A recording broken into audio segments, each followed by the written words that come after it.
Chapter 1. Down the Rabbit Hole. Alice was beginning to get very tired of sitting by her sister on the bank and of having nothing to do. Once or twice she had peeped into the book her sister was reading, but it had no pictures or conversations in it. And what is the use of a book, thought Alice, without pictures or conversations? So she was considering in her own mind, as well as she could, for the hot day made her feel very sleepy and stupid, whether the pleasure of making a daisy chain would be worth the trouble of getting up and picking the daisies, when suddenly a white rabbit with pink eyes ran close by her. There was nothing so very remarkable in that, nor did Alice think it so very much out of the way to hear the rabbit say to itself, oh dear, I shall be late." When she thought it over afterwards, it occurred to her that she ought to have wondered at this, but at the time it all seemed quite natural. But when the rabbit actually took a watch out of its waistcoat pocket and looked at it and then hurried on, Alice started to her feet, for it flashed across her mind that she had never before seen a rabbit with either a waistcoat pocket or a watch to take out of it, and burning with curiosity, she ran across the field after it, and fortunately was just in time to see it pop down a large rabbit hole under the hedge. In another moment, down went Alice after it, never once considering how in the world she was going to get out again.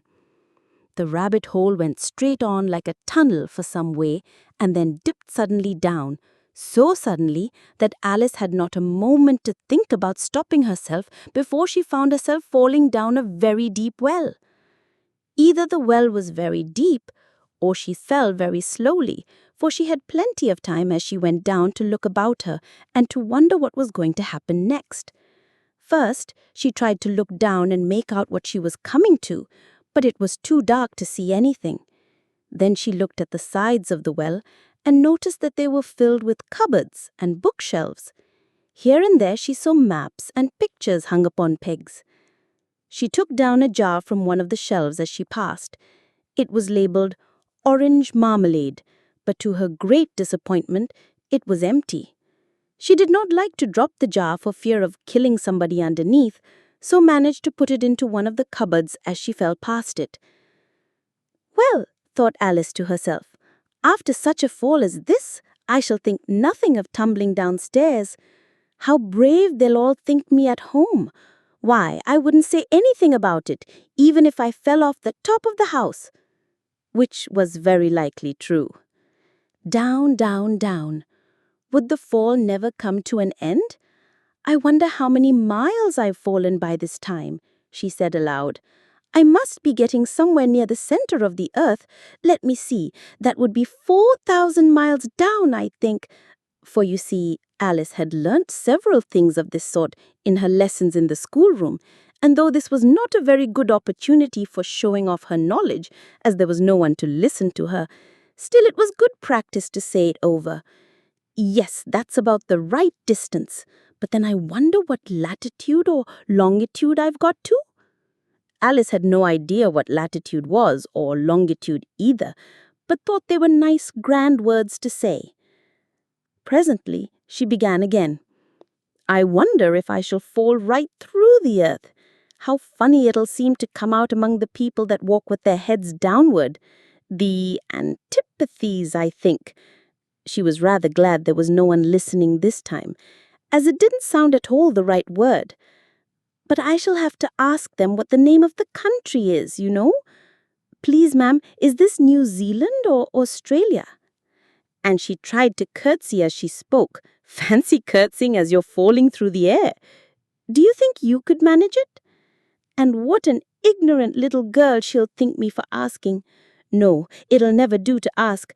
Perhaps I shall see it written up somewhere. Down, down, down. There was nothing else to do, so Alice soon began talking again. Dinah'll miss me very much tonight, I should think. Dinah was the cat. I hope they'll remember her saucer of milk at tea time. Dinah, my dear, I wish you were down here with me. There are no mice in the air, I'm afraid, but you might catch a bat, and that's very like a mouse, you know. But do cats eat pats? I wonder." And here Alice began to get rather sleepy, and went on saying to herself in a dreamy sort of way, "Do cats eat bats? Do cats eat bats? And sometimes, do bats eat cats?"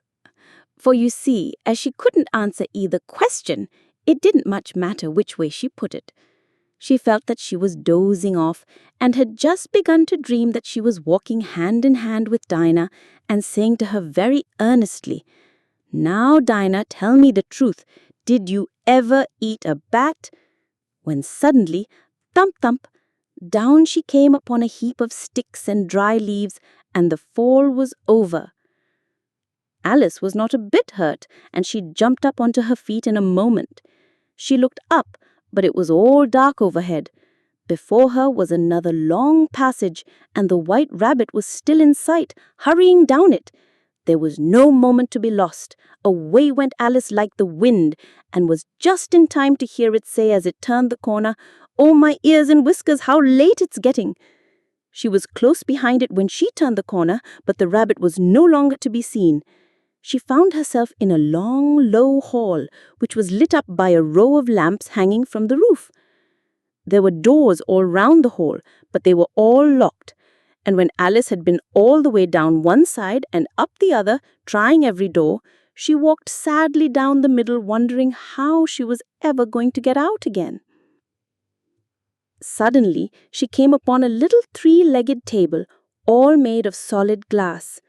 There was nothing on it except a tiny golden key, and Alice's first thought was that it might belong to one of the doors of the hall. But alas, either the locks were too large or the key was too small, but at any rate it would not open any of them.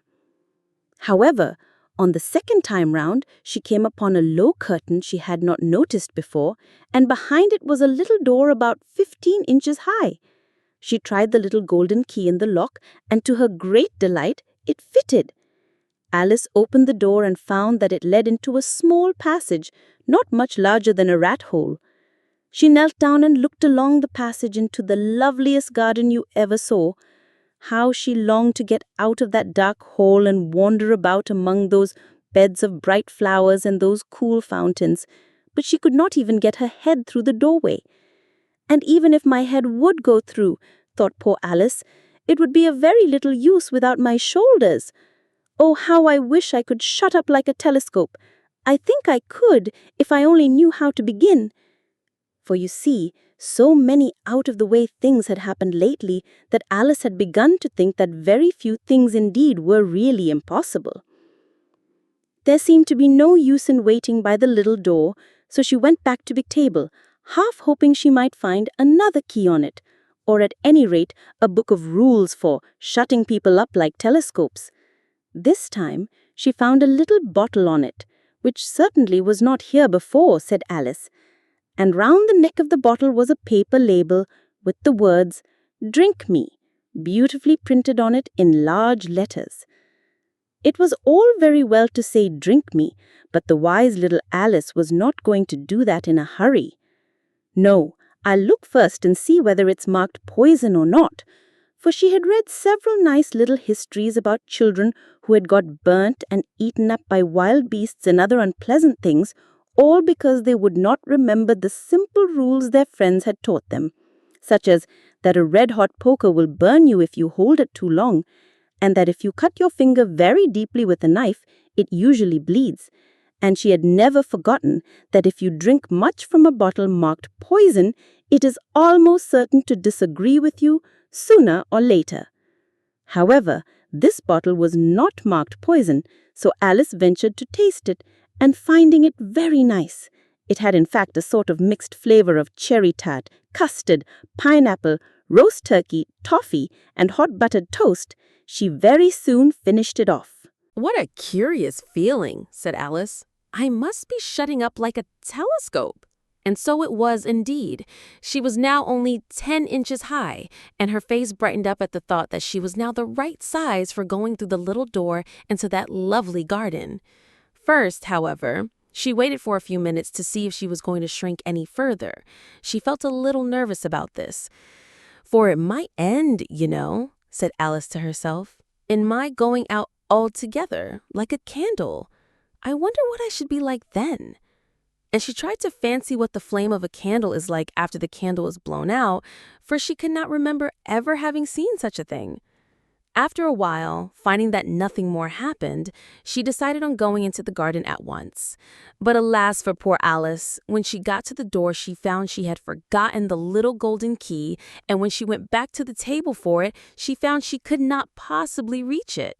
She could see it quite plainly through the glass, and she tried her best to climb up one of the legs of the table, but it was too slippery.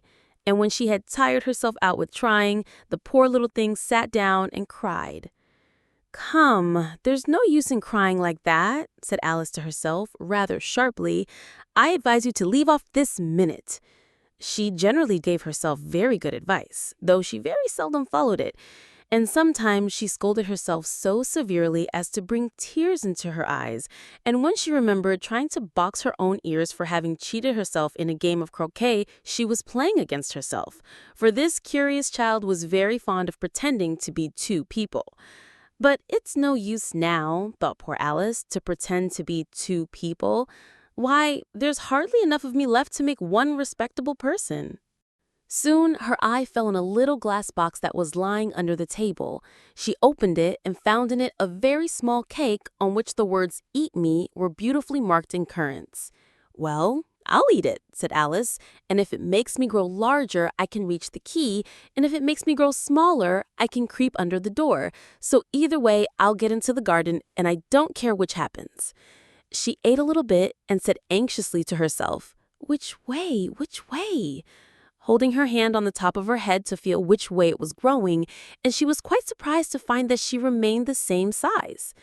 To be sure, this generally happens when one eats cake, but Alice had got so much into the way of expecting nothing but out-of-the-way things to happen that it seemed quite dull and stupid for life to go on in the common way.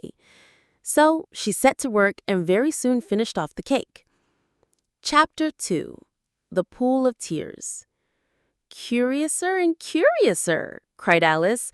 She was so much surprised that for the moment she quite forgot how to speak good English. "Now I'm opening out like the largest telescope that ever was. Goodbye, feet." For when she looked down at her feet, they seemed to be almost out of sight. They were getting so far off. "Oh, my poor little feet. I wonder who will put on your shoes and stockings for you now, dears? I'm sure I shan't be able. I shall be a great deal too far off to trouble myself about you. You must manage the best way you can." "But I must be kind to them," thought Alice, "or perhaps they won't walk the way I want to go. Let me see. I'll give them a new pair of boots every Christmas." And she went on planning to herself how she would manage it. "They must go by the carrier," she thought, "and how funny it'll seem sending presents to one's own feet, and how odd the directions will look. Alice's right foot, Esquire, hearthrug, near the fender, with Alice's love. Oh dear, what nonsense I'm talking." Just then, her head struck against the roof of the hall. In fact, she was now more than 9 feet high, and she at once took up the little golden key and hurried off to the garden door. Poor Alice, it was as much as she could do, lying down on one side to look through into the garden with one eye, but to get through was more hopeless than ever. She sat down and began to cry again. "You ought to be ashamed of yourself," said Alice. "A great girl like you," she might well say this, "to go on crying in this way. Stop this moment, I tell you." But she went on all the same, shedding gallons of tears until there was a large pool all around her, about 4 inches deep and reaching half down the hall. After a time, she heard a little pattering of feet in the distance, and she hastily dried her eyes to see what was coming. It was the White Rabbit returning, splendidly dressed, with a pair of white kid gloves in one hand and a large fan in the other. He came trotting along in a great hurry, muttering to himself as he came, "Oh, the Duchess! Oh, the Duchess! Oh, won't she be savage if I kept her waiting?" Alice felt so desperate that she was ready to ask help of anyone, so when the rabbit came near her, she began, in a low, timid voice, If you please, sir." The rabbit started violently, dropped the white kid gloves in the fan, and scurried away into the darkness as hard as he could go.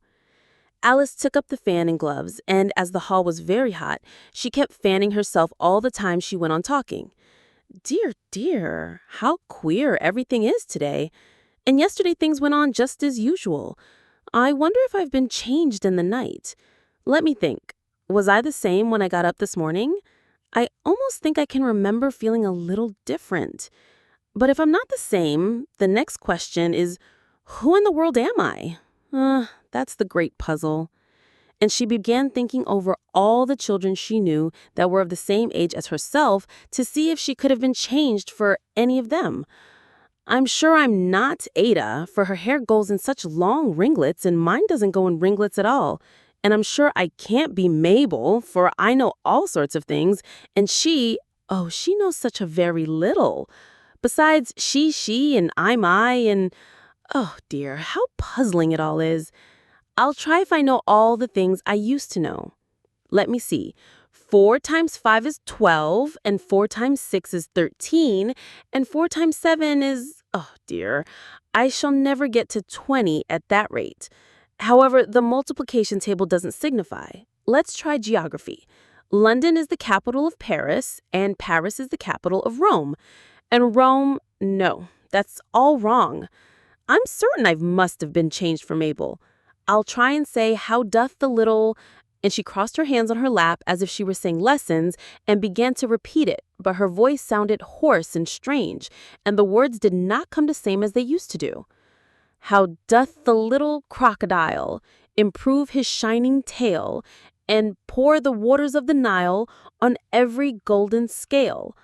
How cheerfully he seems to grin and neatly spread his claws and welcome little fishes in with gently smiling jaws. I'm sure those are not the right words, said poor Alice, and her eyes filled with tears again as she went on. I must be Mabel after all, and I shall have to go and live in that poky little house and have next to no toys to play with and, ever so many lessons to learn. No, I've made up my mind about it. If I'm Mabel, I'll stay down here. It'll be no use their putting their heads down and saying, "Come up again, dear." I shall only look up and say, "Who am I then? Tell me that, and then if I like being that person, I'll come up. If not, I'll stay down here till I'm somebody else. But oh dear, I do wish they would put their heads down. I am so very tired of being all alone here." As she said this, she looked down at her hands and was surprised to see that she had put on one of the rabbit's little white kid gloves while she was talking. How can I have done that? She thought. I must be growing small again. She got up and went to the table to measure herself by it and found that, as nearly as she could guess, she was now about 2 feet high and was going on shrinking rapidly. She soon found out that the cause of this was the fan she was holding, and she dropped it hastily just in time to avoid shrinking away altogether. That was a narrow escape, said Alice, a good deal frightened at the sudden change, but very glad to find herself still in existence. And now for the garden. And she ran with all speed back to the little door, but alas, the little door was shut again, and the little golden key was lying on the glass table as before. And things are worse than ever, thought the poor child, for I was never so small as this before, never. And I declare it's too bad, that it is. As she said these words, her foot slipped, and in another moment, splash, she was up to her chin in salt water. Her first idea was that she had somehow fallen into the sea, and in that case, I can go back by railway, she said to herself. Alice had been to the seaside once in her life and had come to the general conclusion that wherever you go to on the English coast, you find a number of bathing machines in the sea, some children digging in the sand with wooden spades, then the row of lodging houses, and behind them a railway station. However, she soon made out that she was in the pool of tears which she had wept when she was 9 feet high. I wish I hadn't cried so much, said Alice as she swam about, trying to find her way out. I shall be punished for it now, I suppose, by being drowned in my own tears. That will be a queer thing, to be sure. However, everything is queer today. Just then, she heard something splashing about in the pool a little way off, and she swam nearer to make out what it was. At first, she thought it must be a walrus or a hippopotamus, but then she remembered how small she was now, and she soon made out that it was only a mouse that had slipped in like herself. Would it be of any use now, thought Alice, to speak to this mouse? Everything is so out of the way down here that I should think very likely it can talk. At any rate, there's no harm in trying. So she began. "Oh, mouse, do you know the way out of this pool? I am very tired of swimming about here. Oh, mouse." Alice thought this must be the right way of speaking to a mouse. She had never done such a thing before, but she remembered having seen in her brother's Latin grammar, a mouse, of a mouse, to a mouse, oh mouse. The mouse looked at her rather inquisitively and seemed to her to wink with one of its little eyes, but it said nothing. Perhaps it doesn't understand English, thought Alice. I dare say it's a French mouse, come over with William the Conqueror. For, with all her knowledge of history, Alice had no very clear notion how long ago anything had happened. So she began again. Où est ma chatte? Which was the first sentence in her French lesson book. The mouse gave a sudden leap out of the water and seemed to quiver all over with fright. "Oh, I beg your pardon," cried Alice hastily, afraid that she had hurt the poor animal's feelings. "I quite forgot you didn't like cats." "Not like cats?" cried the mouse in a shrill, passionate voice. "Would you like cats if you were me?" "Well, perhaps not," said Alice in a soothing tone. "Don't be angry about it. And yet, I wish I could show you our cat Dinah. I think you'd take a fancy to cats if you could only see her. She is such a dear, quiet thing," Alice went on, half to herself, as she swam lazily about in the pool, "and she sits purring so nicely by the fire, licking her paws and washing her face, and she is such a nice, soft thing to nurse, and she's such a capital one for catching mice. Oh, I beg your pardon," cried Alice again, for this time the mouse was bristling all over, and she felt certain it must be really offended. "We won't talk about her any more if you'd rather not." "We indeed," cried the mouse, who was trembling down to the end of his tail. "As if I would talk on such a subject. Our family always hated cats, nasty, low, vulgar things. Don't let me hear the name again." "I won't indeed," said Alice, in a great hurry to change the subject of conversation.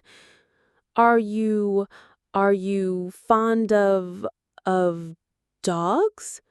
The mouse did not answer, so Alice went on eagerly. "There is such a nice little dog near our house I should like to show you. A little bright-eyed terrier, you know, with such long curly brown hair, and it'll fetch things when you throw them, and it'll sit up and beg for its dinner and all sorts of things. I can't remember half of them. And it belongs to a farmer, you know, and he says it's so useful it's worth £100. He says it kills all the rats and—" "Oh dear," cried Alice in a sorrowful tone, for the mouse was swimming away from her as hard as it could go and making quite a commotion in the pool as it went.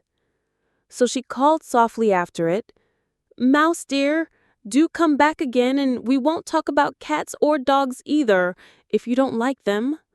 When the mouse heard this, it turned around and swam slowly back to her. Its face was quite pale, with passion, Alice thought, and it said in a low, trembling voice, "Let us get to the shore, and then I'll tell you my history, and you'll understand why it is I hate cats and dogs." It was high time to go, for the pool was getting quite crowded with the birds and animals that had fallen into it. There was a duck and a dodo, a lory and an eaglet, and several other curious creatures. Alice led the way, and the whole party swam to the shore. Chapter 3. A Caucus-Race and a Long Tail. They were indeed a queer-looking party that assembled on the bank, the birds with draggled feathers, the animals with their fur clinging close to them, and all dripping wet, cross, and uncomfortable. The first question, of course, was how to get dry again. They had a consultation about this, and after a few minutes it seemed quite natural to Alice to find herself talking familiarly with them, as if she had known them all her life. Indeed, she had quite a long argument with the Lory, who at last turned sulky and would only say, "I am older than you and must know better," and this Alice would not allow without knowing how old it was, and as the Lory positively refused to tell his age, there was no more to be said. At last, the mouse, who seemed to be a person of authority among them, called out, "Sit down, all of you, and listen to me. I'll soon make you dry enough." They all sat down at once, in a large ring with the mouse in the middle. Alice kept her eyes anxiously fixed on it, for she felt sure she would catch a bad cold if she did not get dry very soon. "Ahem," said the mouse with an important air. "Are you all ready? This is the driest thing I know. Silence all round, if you please." William the Conqueror, whose cause was favored by the Pope, was soon submitted to by the English, who wanted leaders, and had been of late much accustomed to usurpation and conquest. Edwin and Morgar, the Earls of Mercia and Northumbria— "Ugh," said the Lory with a shiver. "I beg your pardon," said the mouse, frowning, but very politely. "Did you speak?" "Not I," said the Lory hastily. "I thought you did," said the mouse. "I proceed. Edwin and Morcar, the Earls of Mercia and Northumbria, declared for him, and even Stigand, the patriotic Archbishop of Canterbury, found it advisable—" "Found what?" said the duck. "Found it," the mouse replied rather crossly. "Of course you know what it means." "I know what it means well enough when I find a thing. It's generally a frog or a worm. The question is, what did the Archbishop find?" The mouse did not notice this question, but hurriedly went on. "Found it advisable to go with Edgar Atheling to meet William and offer him the crown. William's conduct at first was moderate, but the insolence of his Normans— How are you getting on now, my dear?" it continued, turning to Alice as it spoke. "As wet as ever," said Alice in a melancholy tone. "It doesn't seem to dry me at all."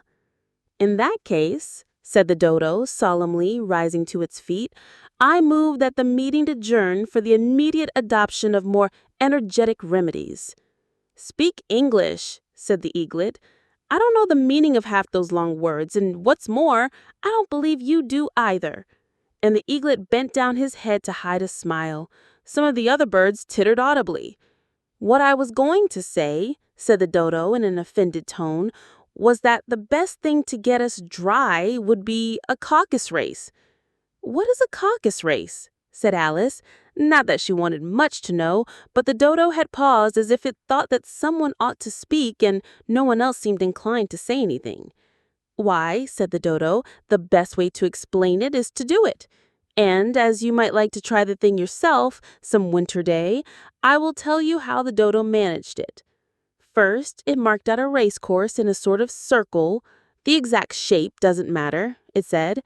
And then all the party were placed along the course here and there. There was no 1, 2, 3 and away, but they began running when they liked and left off when they liked, so that it was not easy to know when the race was over. However, when they had been running half an hour or so and were quite dry again, the dodo suddenly called out, 'The race is over!'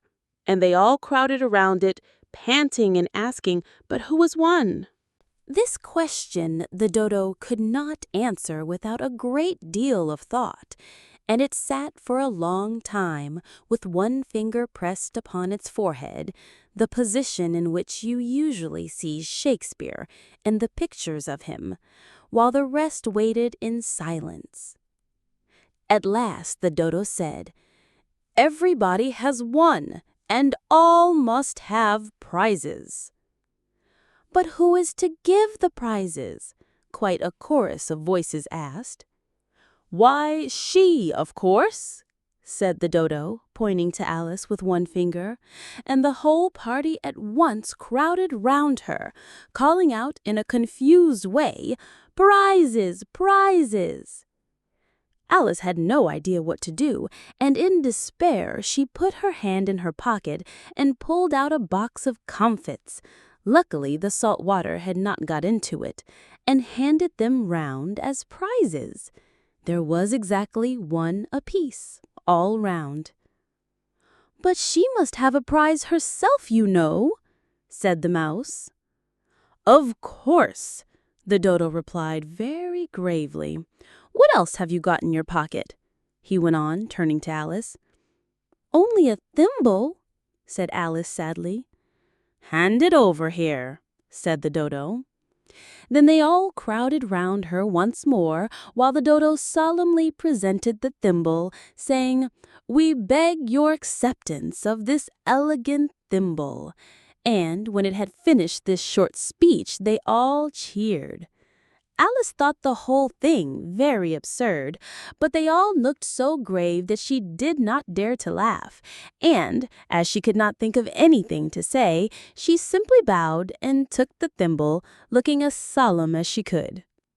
The next thing was to eat the comfits. This caused some noise and confusion, as the large birds complained that they could not taste theirs, and the small ones choked and had to be patted on the back. However, it was over at last, and they sat down again in a ring and begged the mouse to tell them something more.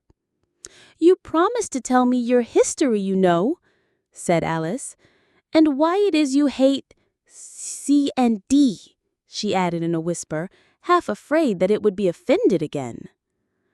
"Mine is a long and a sad tale," said the mouse, turning to Alice and sighing.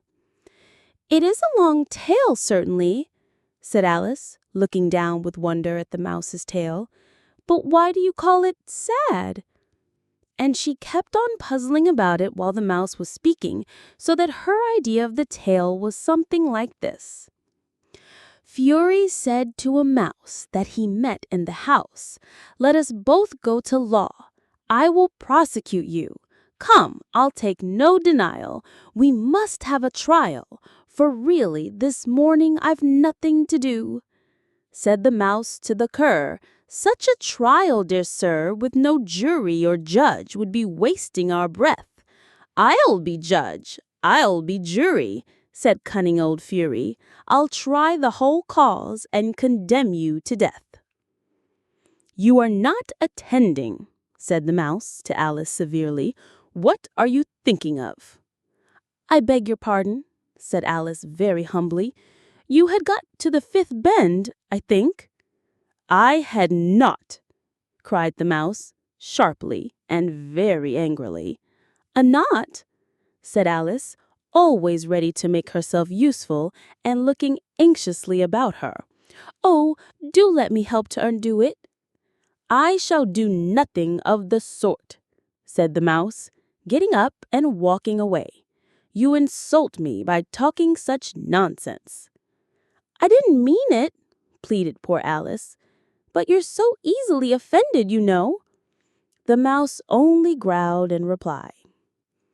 "Please come back and finish your story," Alice called after it, and the others all joined in chorus. "Yes, please do."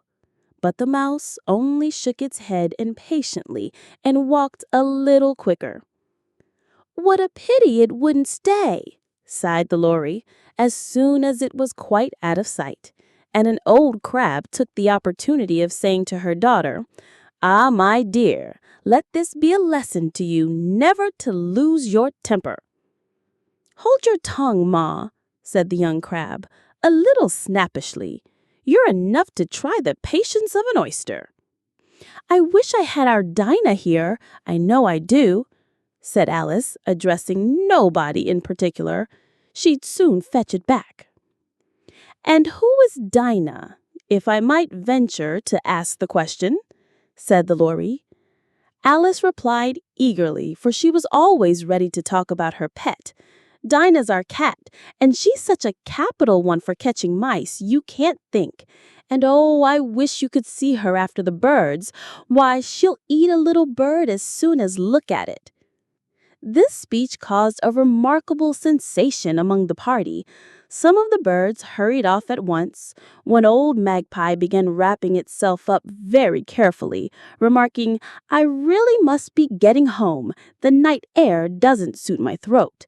And a canary called out in a trembling voice to its children, "Come away, my dears. It's high time you were all in bed."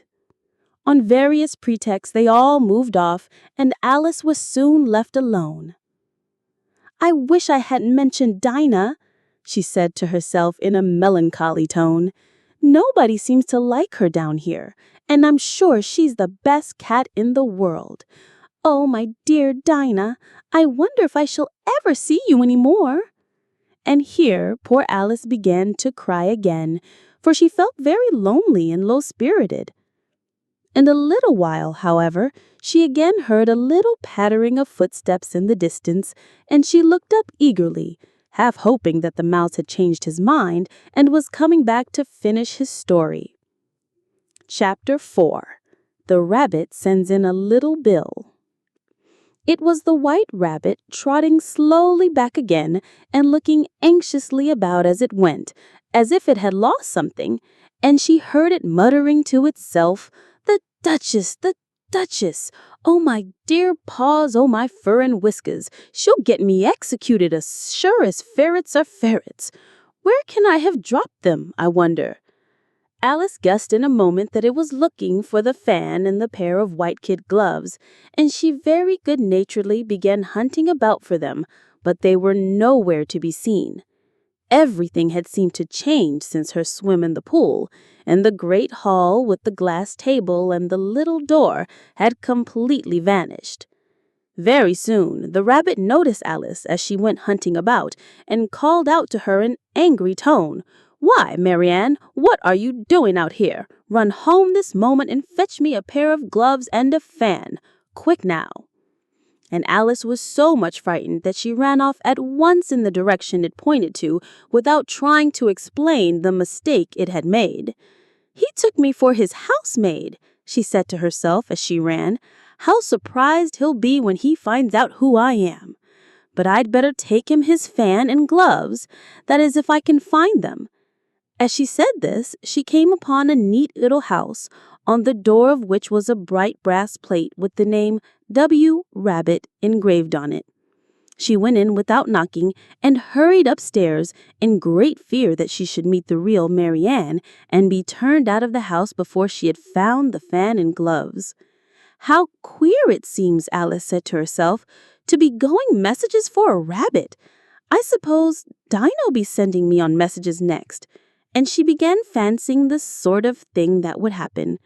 "Miss Alice, come here directly and get ready for your walk." "Coming in a minute, nurse, but I've got to see that the mouse doesn't get out. Only I don't think," Alice went on, "that they'd let Dinah stop in the house if it began ordering people about like that." By this time she had found her way into a tidy little room with a table in the window, and on it, as she had hoped, a fan and 2 or 3 pairs of tiny white kid gloves. She took up the fan and a pair of the gloves and was just going to leave the room when her eye fell upon a little bottle that stood near the looking-glass. There was no label this time with the words, "Drink me," but nevertheless she uncorked it and put it to her lips. "I know something interesting is sure to happen whenever I eat or drink anything, so I'll just see what this bottle does. I do hope it'll make me grow large again, for really I'm quite tired of being such a tiny little thing." It did so indeed, and much sooner than she had expected.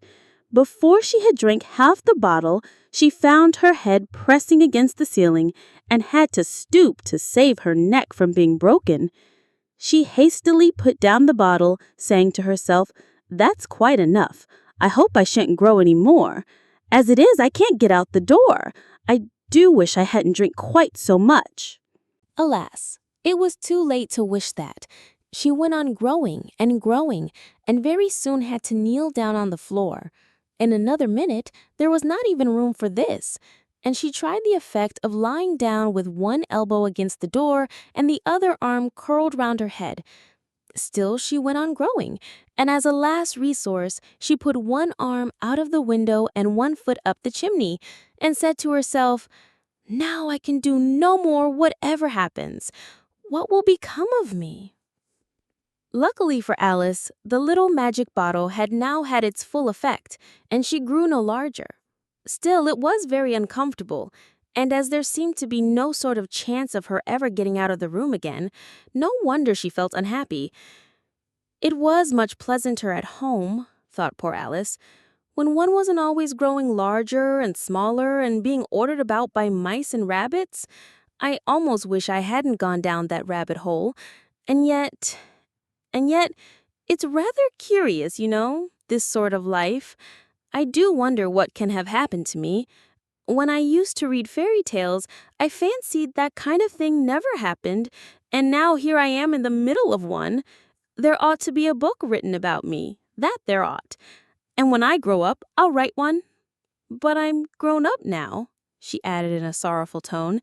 At least there's no room to grow up any more here. But then, thought Alice, shall I never get any older than I am now? That'll be a comfort one way, never to be an old woman, but then always to have lessons to learn? Oh, I shouldn't like that. "Oh, you foolish Alice," she answered herself. "How can you learn lessons in here? Why, there's hardly room for you, and no room at all for any lesson books."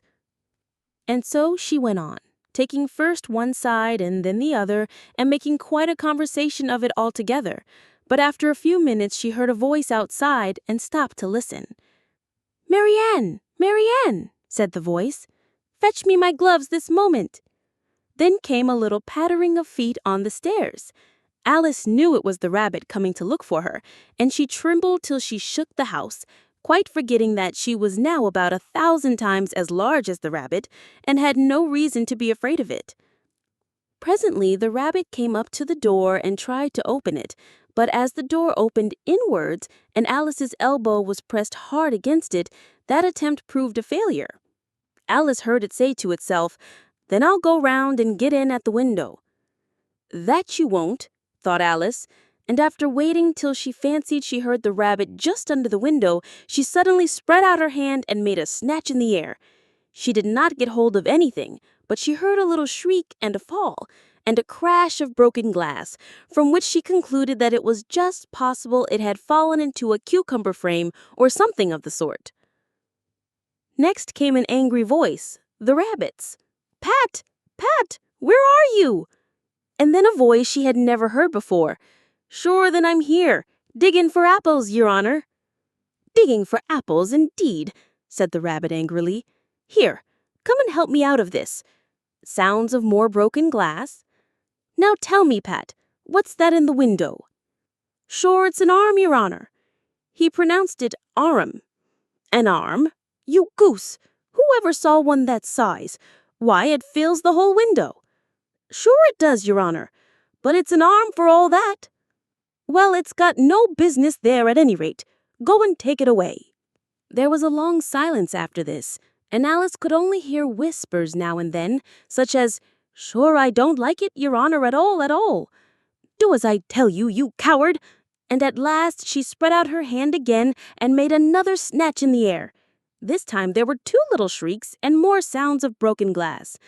"What a number of cucumber frames there must be," thought Alice. "I wonder what they'll do next. As for pulling me out of the window, I only wish they could.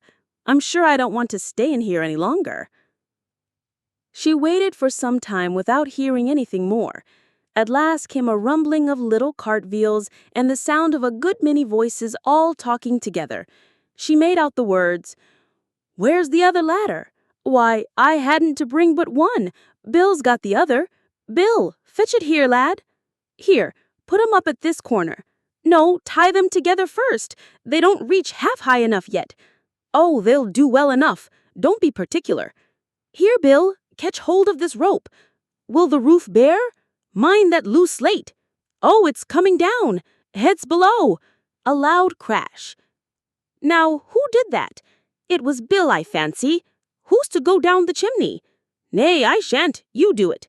"That I won't, then. Bill's to go down. Here, Bill, the master says you're to go down the chimney. Oh, so Bill's got to come down the chimney, has he? Said Alice to herself. Shwhy, they seem to put everything upon Bill. I wouldn't be in Bill's place for a good deal. This fireplace is narrow, to be sure, but I think I can kick a little. She drew her foot as far down the chimney as she could and waited till she heard a little animal, she couldn't guess what sort it was, scratching and scrambling about in the chimney close above her, then saying to herself, "This is Bill." She gave one sharp kick and waited to see what would happen next. The first thing she heard was a general chorus of, "There goes Bill!" Then the rabbit's voice along, "Catch him! You by the hedge!" Then silence. And then another confusion of voices. "Hold up his head! Brandy now! Don't choke him! How was it, old fellow? What happened to you? Tell us all about it." Last came a little feeble, squeaking voice. "That's Bill," thought Alice. "Well, I hardly know. No more, thank ye. I'm better now. But I'm a deal too flustered to tell you. All I know is something comes at me like a jack-in-the-box, and up I goes like a skyrocket." "So you did, old fellow," said the others. "We must burn the house down," said the rabbit's voice. And Alice called out as loud as she could, "If you do, I'll set Dinah at you."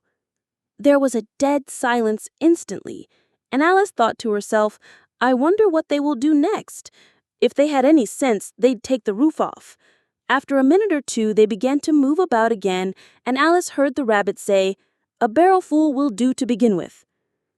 A barrelful of what? Thought Alice, but she had not long to doubt, for the next moment a shower of little pebbles came rattling in at the window, and some of them hit her in the face. "I'll put a stop to this," she said to herself, and shouted out, "You'd better not do that again," which produced another dead silence.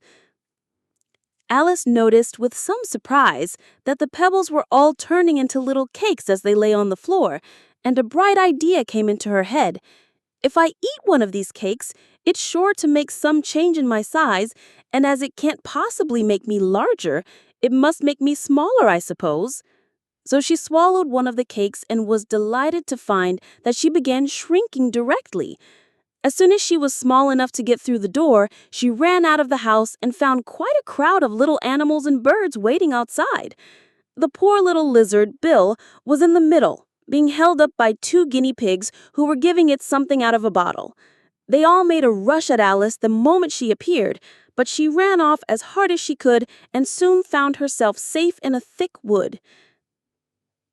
"The first thing I've got to do," said Alice to herself as she wandered about in the wood, "is grow to my right size again. And the second thing is to find my way into that lovely garden. I think that will be the best plan." It sounded an excellent plan, no doubt, and very neatly and simply arranged. The only difficulty was that she had the smallest idea how to set about it. And while she was peering about anxiously among the trees, a little sharp bark just over her head made her look up in a great hurry. An enormous puppy was looking down at her with large round eyes and feebly stretching out one paw, trying to touch her. "Poor thing," said Alice, in a coaxing tone, and she tried hard to whistle to it, but she was terribly frightened all the time at the thought that it might be hungry, in which case it would be very likely to eat her up in spite of all her coaxing. Hardly knowing what she did, she picked up a little bit of stick and held it out to the puppy, whereupon the puppy jumped into the air off all its feet at once, with a yelp of delight, and rushed at the stick and made believe to worry it. Then Alice dodged behind a great thistle to keep herself from being run over, and the moment she appeared on the other side, the puppy made another rush at the stick and tumbled head over heels in its hurry to get hold of it. Then Alice, thinking it was very like having a game of play with the cart horse, and expecting every moment to be trampled under its feet, ran round the thistle again. Then the puppy began a series of short charges at the stick, running a very little way forwards each time and a long way back, and barking hoarsely all the while. till at last it sat down a good way off, panting, with its tongue hanging out of its mouth and its great eyes half shut. This seemed to Alice a good opportunity for making her escape, so she set off at once and ran till she was quite tired and out of breath, until the puppy's bark sounded quite faint in the distance. And yet, what a dear little puppy it was, said Alice, as she leant against the buttercup to rest herself and fanned herself with one of the leaves. I should have liked teaching it tricks very much, if I only been the right size to do it. Oh dear, I'd nearly forgotten that I've got to grow up again. Let me see. How is it to be managed? I suppose I ought to eat or drink something or other, but the great question is, what? The great question certainly was, what? Alice looked all around her at the flowers and the blades of grass, but she did not see anything that looked like the right thing to eat or drink under the circumstances. There was a large mushroom growing near her, about the same height as herself, and when she had looked under it, and on both sides of it, and behind it, it occurred to her that she might as well look and see what was on the top of it. She stretched herself up on tiptoe and peeped over the edge of the mushroom, and her eyes immediately met those of a large blue caterpillar that was sitting on the top with its arms folded, quietly smoking a long hookah and taking not the smallest notice of her or of anything else. Chapter 5. Advice from a Caterpillar.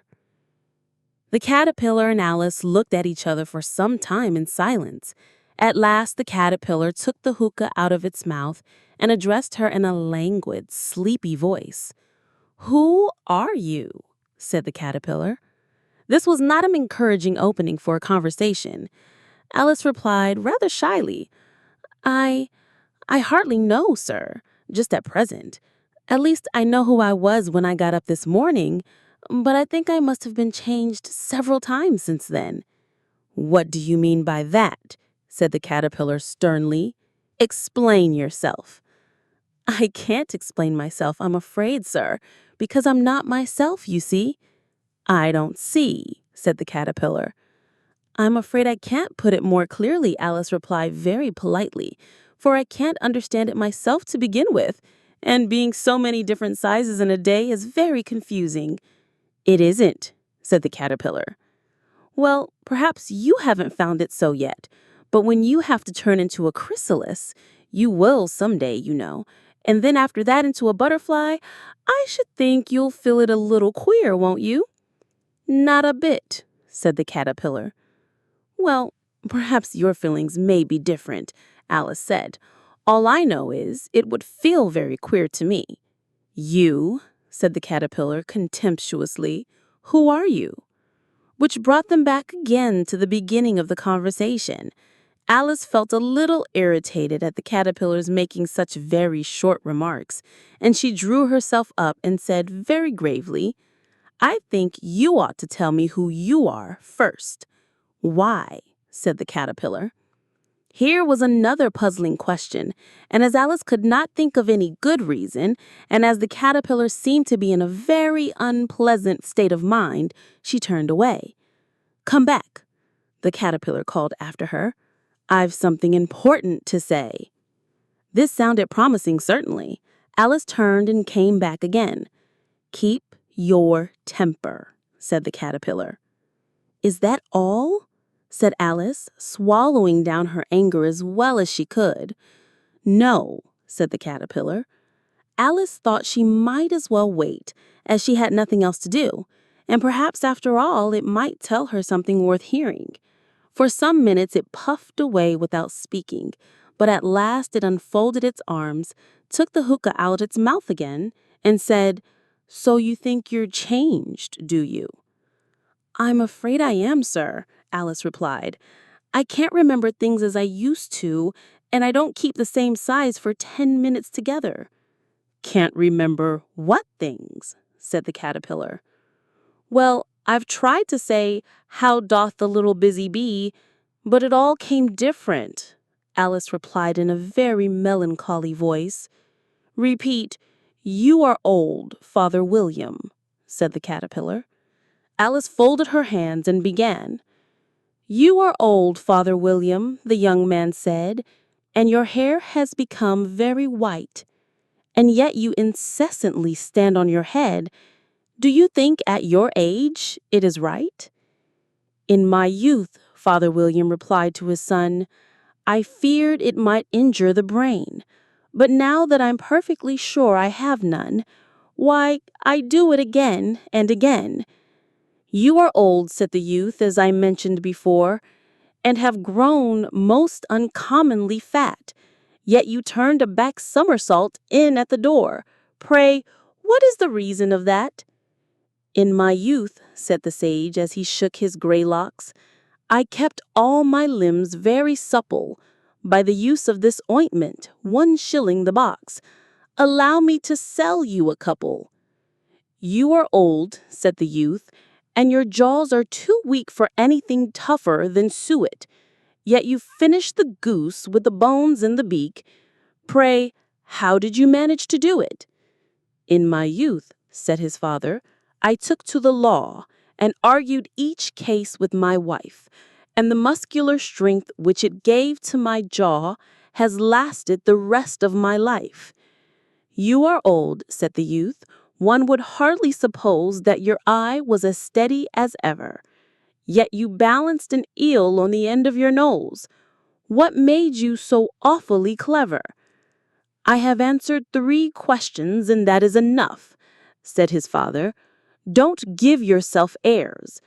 Do you think I can listen all day to such stuff? Be off, or I'll kick you downstairs." "That is not said right," said the caterpillar. "Not quite right, I'm afraid," Alice said timidly. "Some of the words have got altered." "It is wrong from beginning to end," said the caterpillar decidedly, and there was silence for a minute. The caterpillar was the first to speak. "What size do you want to be?" it asked. "Oh, I'm not particular as to size," Alice hastily replied. "Only one doesn't like changing so often, you know." "I don't know," said the caterpillar. Alice said nothing. She had never been so much contradicted in her life before, and she felt that she was losing her temper. "Are you content now?" said the caterpillar. "Well, I should like to be a little larger, sir, if you wouldn't mind.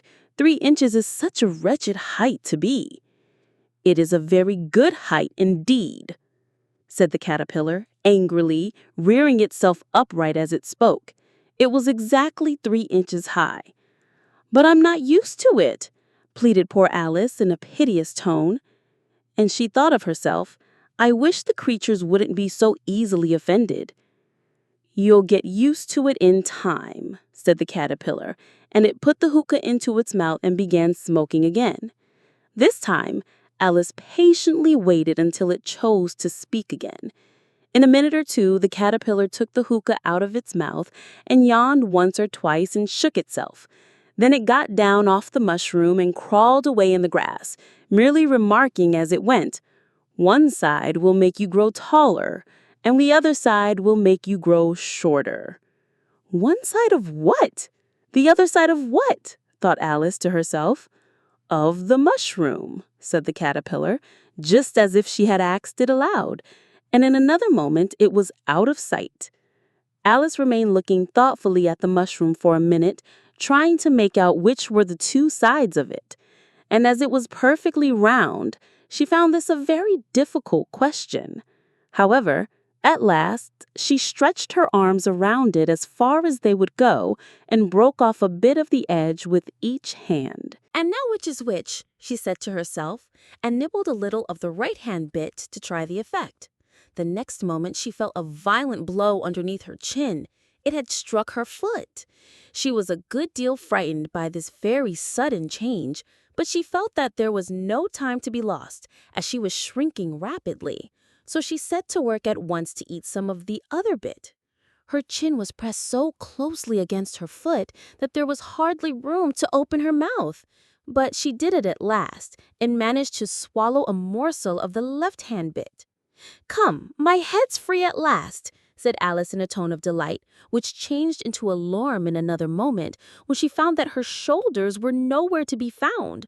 All she could see when she looked down was an immense length of neck, which seemed to rise like a stalk out of a sea of green leaves that lay far below her.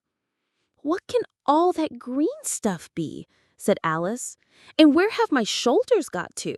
And oh, my poor hands, how is it I can't see you?" She was moving them about as she spoke, but no result seemed to follow, except a little shaking among the distant green leaves.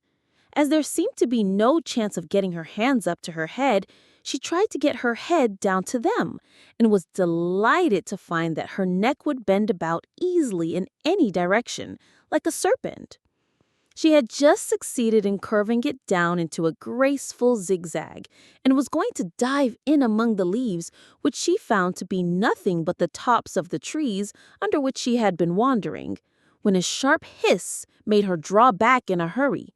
A large pigeon had flown into her face and was beating her violently with its wings. "Serpent!" screamed the pigeon. "I'm not a serpent," said Alice indignantly. "Let me alone."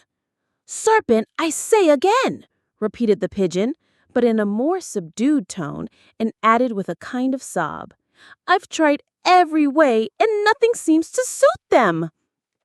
"I haven't the least idea what you're talking about," said Alice.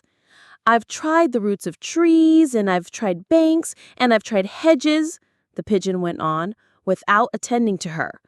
"But those serpents, there's no pleasing them."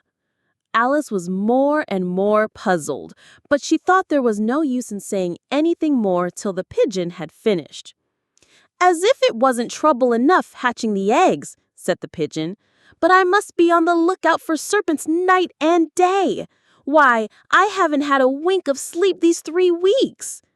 "I'm very sorry you've been annoyed," said Alice, who was beginning to see its meaning. "And just as I'd taken the highest tree in the wood," continued the pigeon, raising its voice to a shriek, "and just as I was thinking I should be free of them at last, they must needs come wriggling down from the sky. Ugh, serpent!" "But I'm not a serpent, I tell you. I'm a... "Well, what are you?" said the pigeon. "I can see you're trying to invent something." I'm a little girl," said Alice rather doubtfully, as she remembered the number of changes she had gone through that day. "A likely story indeed," said the pigeon in the tone of the deepest contempt. "I've seen a good many little girls in my time, but never one with such a neck as that. No, you're a serpent, and there's no use denying it. I suppose you'll be telling me next that you never tasted an egg." "I have tasted eggs, certainly," said Alice, who was a very truthful child. "But little girls eat eggs quite as much as serpents do, you know." "I don't believe it. But if they do, why then they're a kind of serpent. That's all I can say." This was such a new idea to Alice that she was quite silent for a minute or two, which gave the pigeon the opportunity of adding, "You're looking for eggs, I know that well enough. And what does it matter to me whether you're a little girl or a serpent?" "It matters a good deal to me," said Alice hastily, "but I'm not looking for eggs as it happens, and if I was, I shouldn't want yours. I don't like them raw." "Well, be off then," said the pigeon in a sulky tone, as it settled down again into its nest. Alice crouched down among the trees as well as she could, for her neck kept getting entangled among the branches, and every now and then she had to stop and untwist it. After a while, she remembered that she still held the pieces of mushroom in her hands, and she set to work very carefully, nibbling first at one and then at the other, and growing sometimes taller and sometimes shorter, until she had succeeded in bringing herself down to her usual height. It was so long since she had been anything near the right size that it felt quite strange at first, but she got used to it in a few minutes and began talking to herself, as usual. "Come, there's half my plan done now. How puzzling all these changes are. I'm never sure what I'm going to be from one minute to another. However, I've got back to my right size. The next thing is to get into that beautiful garden. How is that to be done, I wonder? As she said this, she came suddenly upon an open place with a little house in it, about 4 feet high. Whoever lives there, thought Alice, it'll never do to come upon them this size. Why, I should frighten them out of their wits. So she began nibbling at the right-hand bit again and did not venture to go near the house till she had brought herself down to 9 inches high. Chapter 6. Pig and Pepper. For a minute or two, she stood looking at the house and wondering what to do next, when suddenly a footman in livery came running out of the wood. She considered him to be a footman because he was in livery. Otherwise, judging by his face only, she would have called him a fish, and rapped loudly at the door with his knuckles. It was opened by another footman in livery with a round face and large eyes like a frog. And both footmen, Alice noticed, had powdered hair that curled all over their heads. She felt very curious to know what it was all about, and crept a little way out of the wood to listen. The fish footman began by producing from under his arm a great letter, nearly as large as himself, and this he handed over to the other, saying in a solemn tone, "For the Duchess, an invitation from the Queen to play croquet." The frog footman repeated in the same solemn tone, only changing the order of the words a little. "From the Queen, an invitation for the Duchess to play croquet." Then they both bowed low, and their curls got entangled together. Alice laughed so much at this that she had to run back into the wood for fear of their hearing her. And when she next peeped out, the fish footman was gone, and the other was sitting on the ground near the door, staring stupidly up into the sky. Alice went timidly up to the door and knocked. "There's no sort of use in knocking," said the footman, "and that for 2 reasons. First, because I'm on the same side of the door as you are. Secondly, because they're making such a noise inside, no one could possibly hear you." And certainly there was a most extraordinary noise going on within, a constant howling and sneezing, and every now and then a great crash, as if a dish or kettle had been broken to pieces. "Please, then, how am I to get in?" "There might be some sense in your knocking," the footman went on, without attending to her, "if we had the door between us. For instance, if you were inside, you could knock, and I could let you out, you know?" He was looking up into the sky all the time he was speaking, and this Alice thought decidedly uncivil. "But perhaps he can't help it," she said to herself.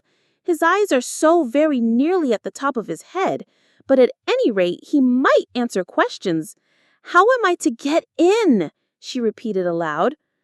"I shall sit here," the footman remarked, "till tomorrow." At this moment, the door of the house opened and a large plate came skimming out straight at the footman's head. It just grazed his nose and broke to pieces against one of the trees behind him. "Or next day, maybe," the footman continued in the same tone, exactly as if nothing had happened. "How am I to get in?" asked Alice again, in a louder tone. "Are you to get in at all?" said the footman. "That's the first question, you know." It was, no doubt, only Alice did not like to be told so. "It's really dreadful," she muttered to herself, "the way all the creatures argue. It's enough to drive one crazy." The footman seemed to think this a good opportunity for repeating his remark with variations. "I shall sit here," he said, "on and off, for days and days." "But what am I to do?" said Alice. "Anything you like," and the footman began whistling. "Oh, there's no use in talking to him," said Alice desperately. "He's perfectly idiotic." And she opened the door and went in.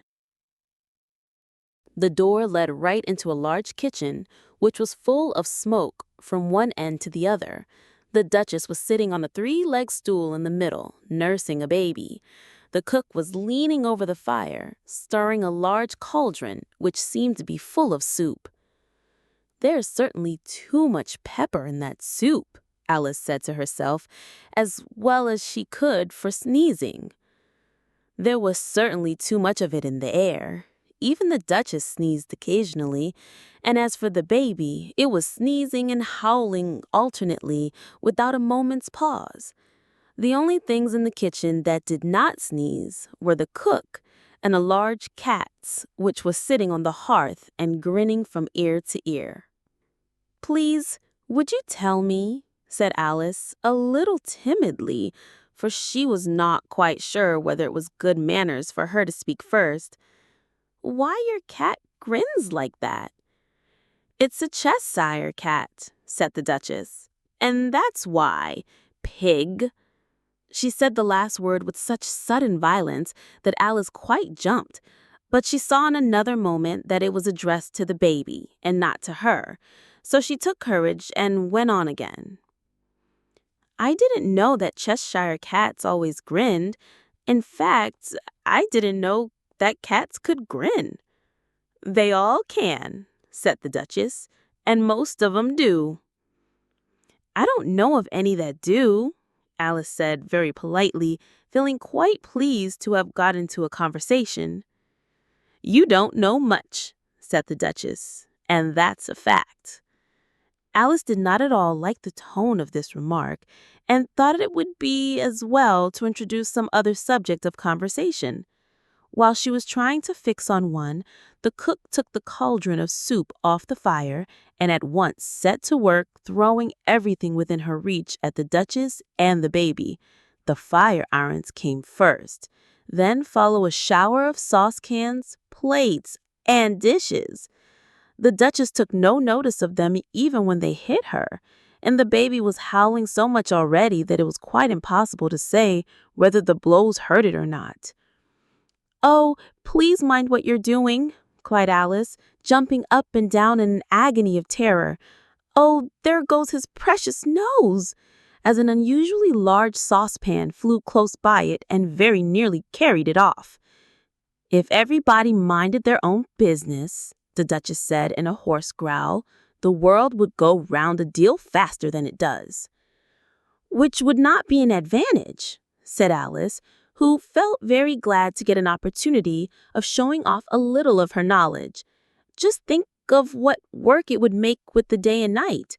You see, the earth takes 24 hours to turn round on its axis." "Talking of axes," said the Duchess, "chop off her head." Alice glanced rather anxiously at the cook to see if she meant to take the hint, but the cook was busily stirring the soup and seemed not to be listening, so she went on again. "24 hours, I think, or is it 12? Oh, don't bother me," said the Duchess. "I never could abide figures." And with that she began nursing her child again, singing a sort of lullaby to it as she did so, and giving it a violent shake at the end of every line. "Speak roughly to your little boy and beat him when he sneezes. He only does it to annoy because he knows it teases." Chorus, in which the cook and the baby joined, "Wow, wow, wow." While the Duchess sang the second verse of the song, she kept tossing the baby violently up and down, and the poor little thing howled so that Alice could hardly hear the words. "I speak severely to my boy. I beat him when he sneezes, for he can thoroughly enjoy the pepper when he pleases." Chorus, "Wow, wow, wow." "Here, you may nurse it a bit if you like," the Duchess said to Alice, flinging the baby at her as she spoke. "I must go and get ready to play croquet with the Queen." And she hurried out of the room. The cook threw a frying pan after her as she went out, but it just missed her. Alice caught the baby with some difficulty, as it was a cure-shaped little creature, and held out its arms and legs in all directions, just like a starfish, thought Alice. The poor little thing was snorting like a steam engine when she caught it, and kept doubling itself up and straightening itself out again, so that altogether, for the first minute or two, it was as much as she could do to hold it. As soon as she had made out the proper way of nursing it, which was to twist it up into a sort of knot, and then keep tight hold of its right ear and left foot, so as to prevent it from undoing itself, she carried it out into the open air. If I don't take this child away with me, thought Alice, they're sure to kill it in a day or two. Wouldn't it be murder to leave it behind? She said the last words out loud, and the little thing grunted in reply. It had left off sneezing by this time. Don't grunt, said Alice. That's not at all a proper way of expressing yourself. The baby grunted again, and Alice looked very anxiously into its face to see what was the matter with it. There could be no doubt that it had a very turn-up nose, much more like a snout than a real nose. Also, its eyes were getting extremely small for a baby. Altogether, Alice did not like the look of the thing at all. But perhaps it was only sobbing, she thought, and looked into its eyes again to see if there were any tears. No, there were no tears. If you're going to turn into a pig, my dear, said Alice seriously, I'll have nothing more to do with you. Mind now. The poor little thing sobbed again, or grunted. It was impossible to say which, and they went on for some while in silence. Alice was just beginning to think to herself, now what am I to do with this creature when I get it home? When it grunted again so violently that she looked down into its face in some alarm. This time there could be no mistake about it. It was neither more nor less than a pig, and she felt that it would be quite absurd for her to carry it further. So she set the little creature down and felt quite relieved to see it trot away quietly into the wood. If it had grown up, she said to herself, it would have made a dreadfully ugly child, but it makes rather a handsome pig, I think. And she began thinking over other children she knew who might do very well as pigs, and was just saying to herself, if one only knew the right way to change them, when she was a little startled by seeing the Cheshire cat sitting on a bough of a tree a few yards off. The cat only grinned when it saw Alice. It looked good-natured, she thought. Still, it had very long claws and a great many teeth, so she felt that it ought to be treated with respect. Cheshire puss, she began rather timidly, as she did not at all know whether it would like the name. However, it only grins a little wider. Come, it's pleased so far, thought Alice, and she went on. Would you tell me, please, which way I ought to go from here? That depends a good deal on where you want to get to, said the cat. I don't much care where, said Alice. Then it doesn't matter which way you go. So long as I get somewhere, Alice added, as an explanation. Oh, you're sure to do that, the cat said, if you only walk long enough. Alice felt that this could not be denied, so she tried another question. What sort of people live about here? In that direction, the cat said, waving its right paw around, lives a hatter, and in that direction, waving the other paw, lives a large hare. Visit either you like. They're both mad. But I don't want to go among mad people, Alice remarked. Oh, you can't help that, the cat said. We're all mad here. I'm mad. You're mad. How do you know I'm mad? Said Alice. You must be, the cat said, or you wouldn't have come here. I don't think that proved it at all. However, she went on. And how do you know that you're mad? To begin with, the cat said, a dog's not mad. You grant that. I suppose so, said Alice. Well then, the cat went on, you see, a dog growls when it's angry and wags its tail when it's pleased.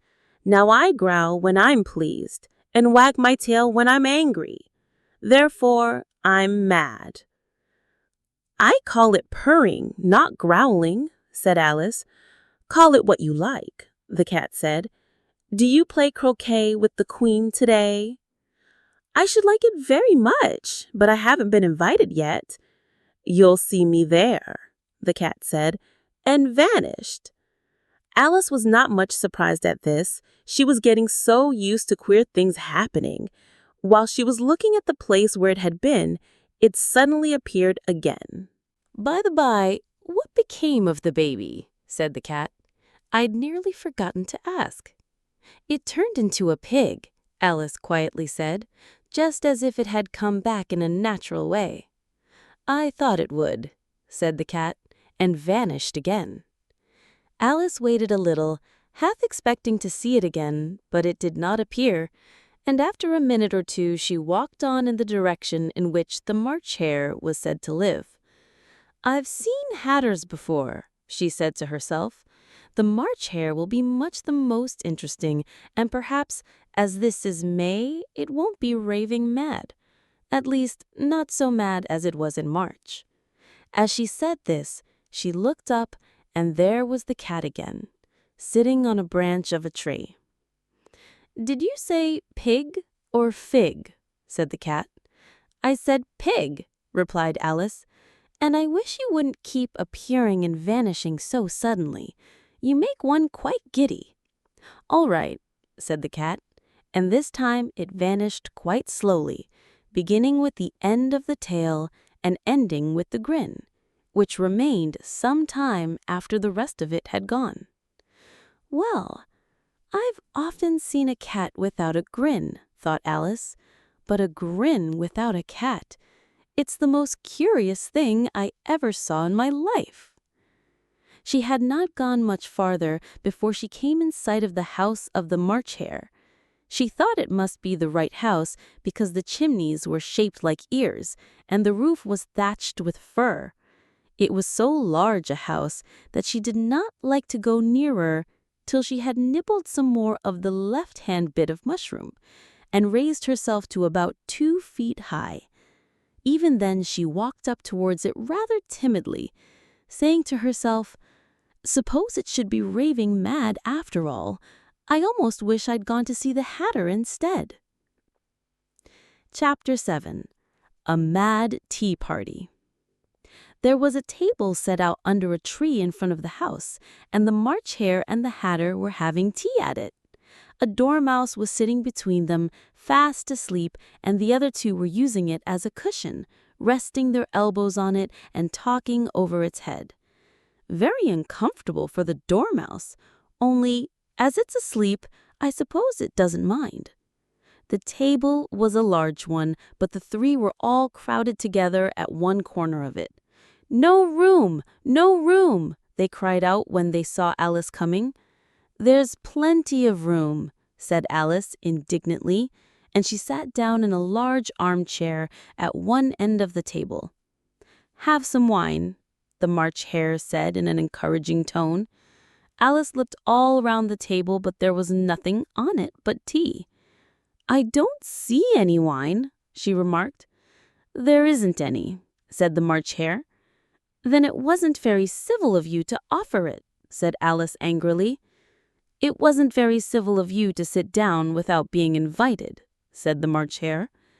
"I didn't know it was your table," said Alice. "It's laid for a great many more than 3. "Your hair wants cutting," said the Hatter. He had been looking at Alice for some time with great curiosity, and this was his first speech. "You should learn not to make personal remarks," Alice said with some severity. "It's very rude." The Hatter opened his eyes very wide on hearing this, but all he said was, "Why is a raven like a writing desk?" "Come, we shall have some fun now," thought Alice. "I'm glad they've begun asking riddles. I believe I can guess that," she added aloud. "Do you mean that you think you can find out the answer to it?" said the March Hare. "Exactly so," said Alice. "Then you should say what you mean," the March Hare went on. "I do," Alice hastily replied. At least, I mean what I say. That's the same thing, you know." "Not the same thing a bit," said the Hatter. "You might just as well say that I see what I eat is the same thing as I eat what I see. You might just as well say," added the March Hare, "that I like what I get is the same thing as I get what I like. You might just as well say," added the Dormouse, who seemed to be talking in his sleep, "that I breathe when I sleep the same thing as I sleep when I breathe. It is the same thing with you, said the Hatter, and here the conversation dropped and the party sat silent for a minute while Alice thought over all she could remember about ravens and writing desks, which wasn't much. The Hatter was the first to break the silence. "What day of the month is it?" he said, turning to Alice.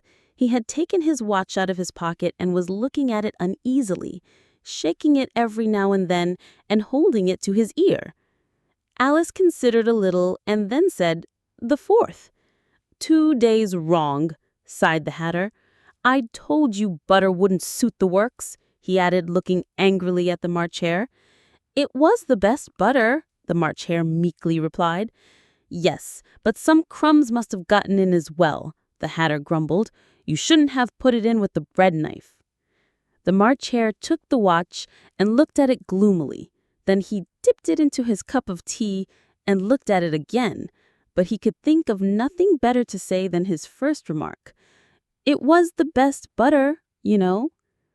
Alice had been looking over his shoulder with some curiosity, and she remarked, "What a funny watch! It tells the day of the month and doesn't tell what o'clock it is." "Why should it?" muttered the Hatter. "Does your watch tell you what year it is?" "Of course not," Alice replied very readily. "But that's because it stays the same year for such a long time together." "Which is just the case with mine," said the Hatter. Alice felt dreadfully puzzled. The Hatter's remark seemed to have no sort of meaning in it, and yet it was certainly English. "I don't quite understand you," she said, as politely as she could.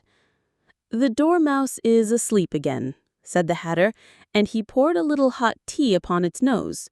The Dormouse shook its head impatiently and said without opening its eyes, of course, just what I was going to remark myself."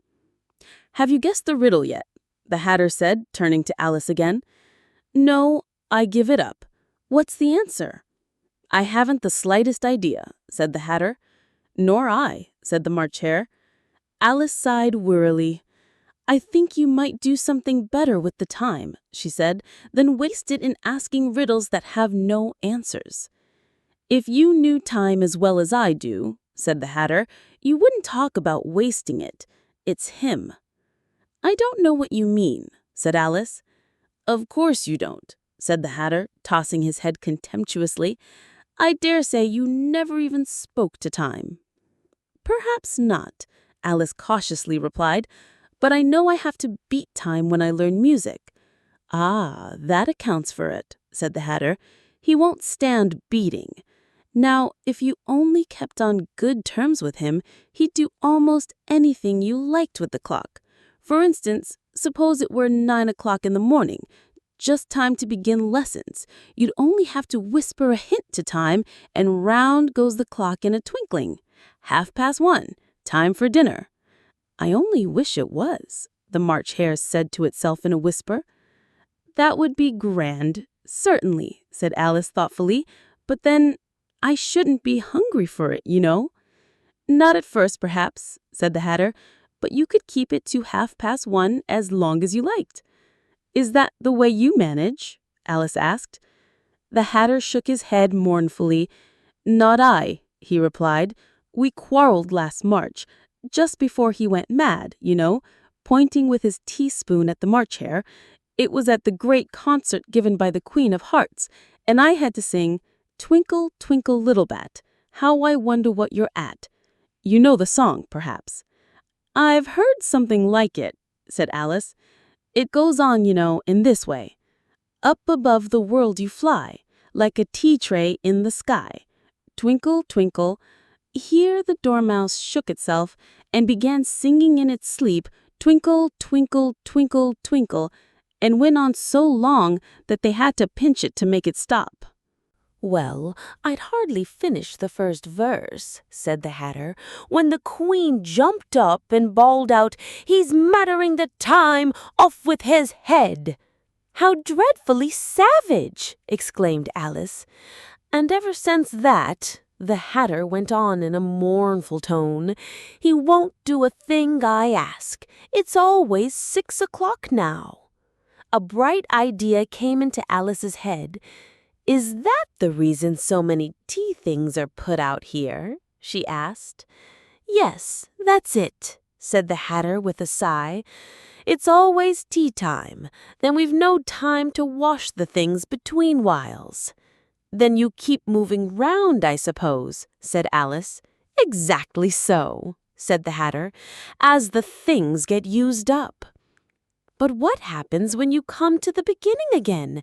Alice ventured to ask. "Suppose we change the subject," the March Hare interrupted, yawning. "I'm getting tired of this. I vote the young lady tells us a story." "I'm afraid I don't know one," said Alice, rather alarmed at the proposal. "Then the Dormouse shall," they both cried. "Wake up, Dormouse!" And they pinched it on both sides at once. The Dormouse slowly opened his eyes. "I wasn't asleep," he said, in a hoarse, feeble voice. "I heard every word you fellows were saying." "Tell us a story," said the March Hare. "Yes, please do," pleaded Alice.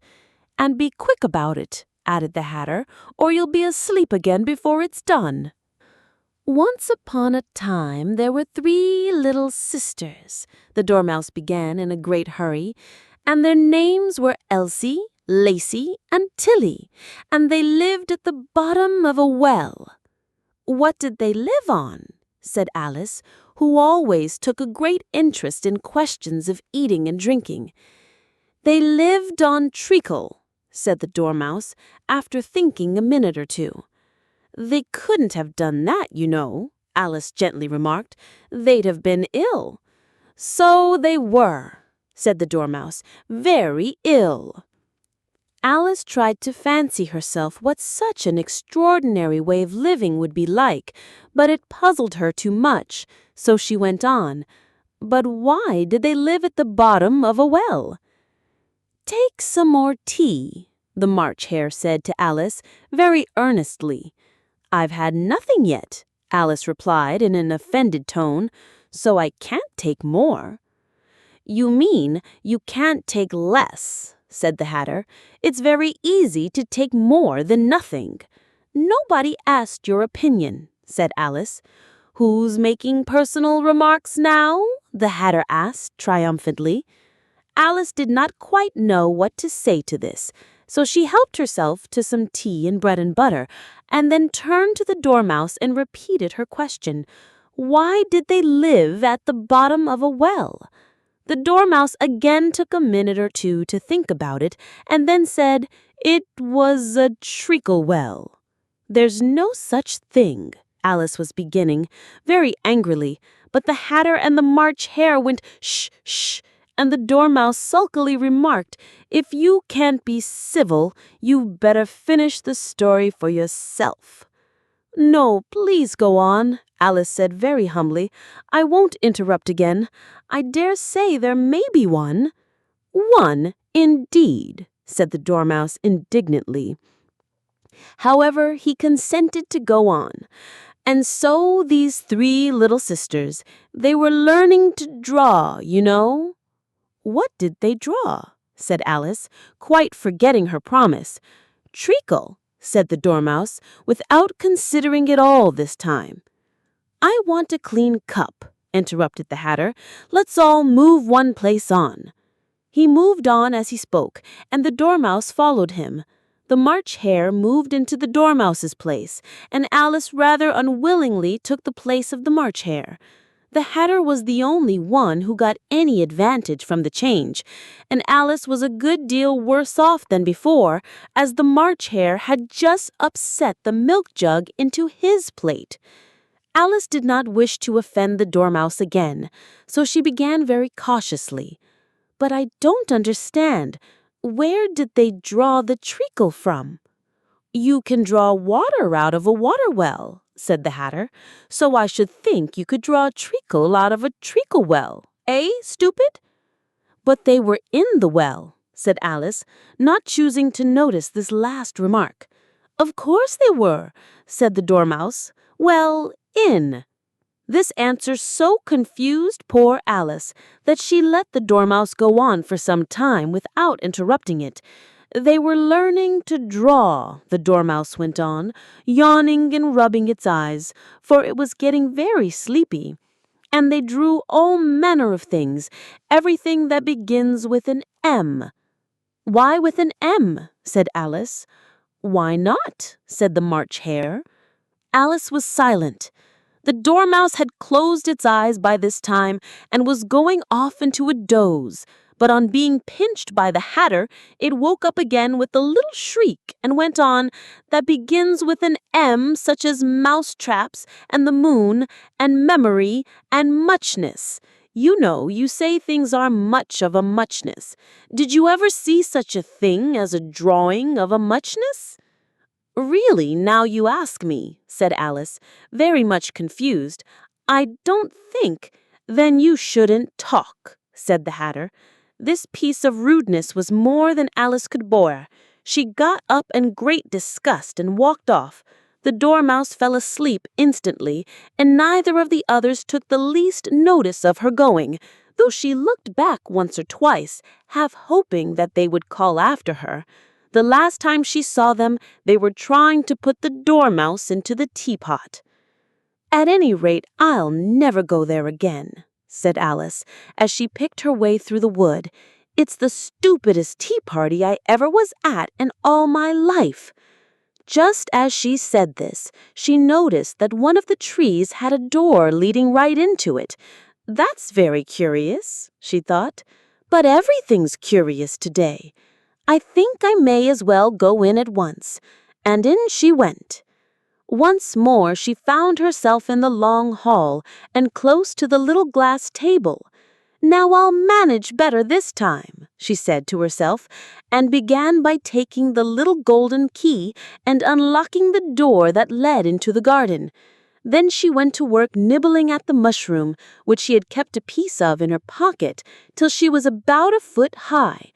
Then she walked down the little passage, and then she found herself at last in the beautiful garden among the bright flower beds and the cool fountains. Chapter 8. The Queen's Croquet-Ground. A large rose tree stood near the entrance of the garden. The roses growing on it were white, but there were 3 gardeners at it, busily painting them red. Alice thought this was a very curious thing, and she went nearer to watch them, and just as she came up to them, she heard one of them say, "Look out now, Five, don't go splashing paint over me like that." "I couldn't help it," said Five in a sulky tone. "Seven jogged my elbow." On which Seven looked up and said, "That's right, Five, always lay the blame on others." "You'd better not talk," said Five. "I heard the Queen say only yesterday you deserved to be beheaded." "What for?" said the one who had spoken first. "That's none of your business, Two," said Seven. "Yes, it is his business, and I'll tell him. It was for bringing the cook tulip roots instead of onions." Seven flung down his brush and had just begun, "Well, of all the unjust things," when his eye chanced to fall upon Alice as she stood watching them, and he checked himself suddenly. The others looked round also, and all of them bowed low. "Would you tell me," said Alice, a little timidly, "why are you painting those roses?" 5 and 7 said nothing, but looked at 2. 2 began in a low voice, "Why, the fact is, you see, miss, this here ought to have been a red rose tree, and we put a white one in by mistake, and if the Queen was to find it out, we should all have our heads cut off, you know. So, you see, miss, we're doing our best afore she comes to—" At this moment, 5, who had been anxiously looking across the garden, called out, "The Queen! The Queen!" and the 3 gardeners instantly threw themselves flat upon their faces. There was a sound of many footsteps, and Alice looked around, eager to see the Queen. First came 10 soldiers carrying clubs. These were all shaped like the 3 gardeners, oblong and flat, with their hands and feet at the corners. Next, the 10 courtiers. These were ornamented all over with diamonds and walked 2 and 2 as the soldiers did. After these came the royal children. There were 10 of them, and the little dears came jumping merrily along hand in couples. They were all ornamented with hearts. Next came the guests, mostly kings and queens, and among them, Alice recognized the white rabbit. It was talking in a hurried, nervous manner, smiling at everything that was said, and went by without noticing her. Then followed the Knave of Hearts, carrying the king's crown on a crimson velvet cushion, and last of all this grand procession came the King and Queen of Hearts. Alice was rather doubtful whether she ought not to lie down on her face like the 3 gardeners, but she could not remember ever having heard of such a rule at processions. And besides, what would be the use of a procession, she thought, if people had all to lie down upon their faces so that they couldn't see it? So she stood still where she was and waited. When the procession came opposite to Alice, they all stopped and looked at her, and the queen said severely, "Who is this?" She said it to the Knave of Hearts, who only bowed and smiled in reply. "Idiot," said the queen, tossing her head impatiently, and, turning to Alice, she went on. "What's your name, child?" "My name is Alice, so please your majesty," said Alice very politely. But she added, to herself, "Why, they're only a pack of cards, after all. I needn't be afraid of them."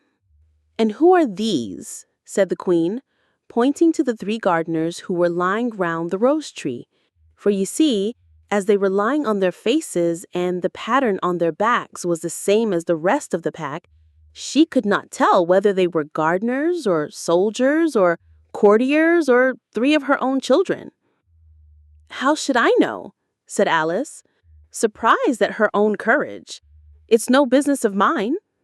The queen turned crimson with fury and, after glaring at her for a moment like a wild beast, screamed, "Off with her head! Off!" "Nonsense!" said Alice, very loudly and decidedly, and the queen was silent. The king laid his hand upon her arm and timidly said, "Consider, my dear, she is only a child." The queen turned angrily away from him and said to the knave, "Turn them over." The knave did so, very carefully, with 1 foot. "Get up," said the queen, in a shrill, loud voice, and the 3 gardeners instantly jumped up and began bowing to the king, the queen, the royal children, and everybody else. "Leave off that," screamed the queen. "You make me giddy." And then, turning to the rose tree, she went on, "What have you been doing here?" "May it please your majesty," said 2 in a very humble tone, going down on 1 knee as he spoke. "We were trying—" "I see," said the queen, who had meanwhile been examining the roses. "Off with their heads." And the procession moved on, 3 of the soldiers remaining behind to execute the unfortunate gardeners who ran to Alice for protection. "You shan't be beheaded," said Alice, and she put them into a large flower pot that stood near. The 3 soldiers wandered about for a minute or 2, looking for them, and then quietly marched off after the others. "Are their heads off?" shouted the queen. "Their heads are gone, if it please your majesty," the soldiers shouted in reply. "That's right," shouted the queen. "Can you play croquet?" The soldiers were silent and looked at Alice as the question was evidently meant for her. "Yes," shouted Alice. "Come on then," roared the queen, and Alice joined the procession, wondering very much what would happen next. It's a very fine day," said a timid voice at her side. She was walking by the white rabbit, who was peeping anxiously into her face. "Very," said Alice. "Where's the Duchess?" "Hush, hush," said the rabbit, in a low, hurried tone. He looked anxiously over his shoulder as he spoke, and then raised himself upon tiptoe, put his mouth close to her ear, and whispered, "She's under sentence of execution." "What for?" said Alice. "Did you say, 'What a pity'?" the rabbit asked. "No, I didn't," said Alice. "I don't think it's at all a pity. I said, 'What for?'" "She boxed the queen's ears," the rabbit began. Alice gave a little scream of laughter. "Oh, hush, hush," the rabbit whispered in a frightened tone. "The queen will hear you. You see, she came rather late, and the queen said—" "Get to your places," shouted the queen in a voice of thunder, and people began running about in all directions, tumbling up against each other. However, they got settled down in a minute or two, and the game began.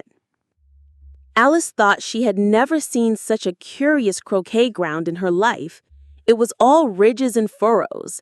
The balls were live hedgehogs, the mallets live flamingos, and the soldiers had to double themselves up and to stand on their hands and feet to make the arches. The chief difficulty Alice found at first was in managing her flamingo.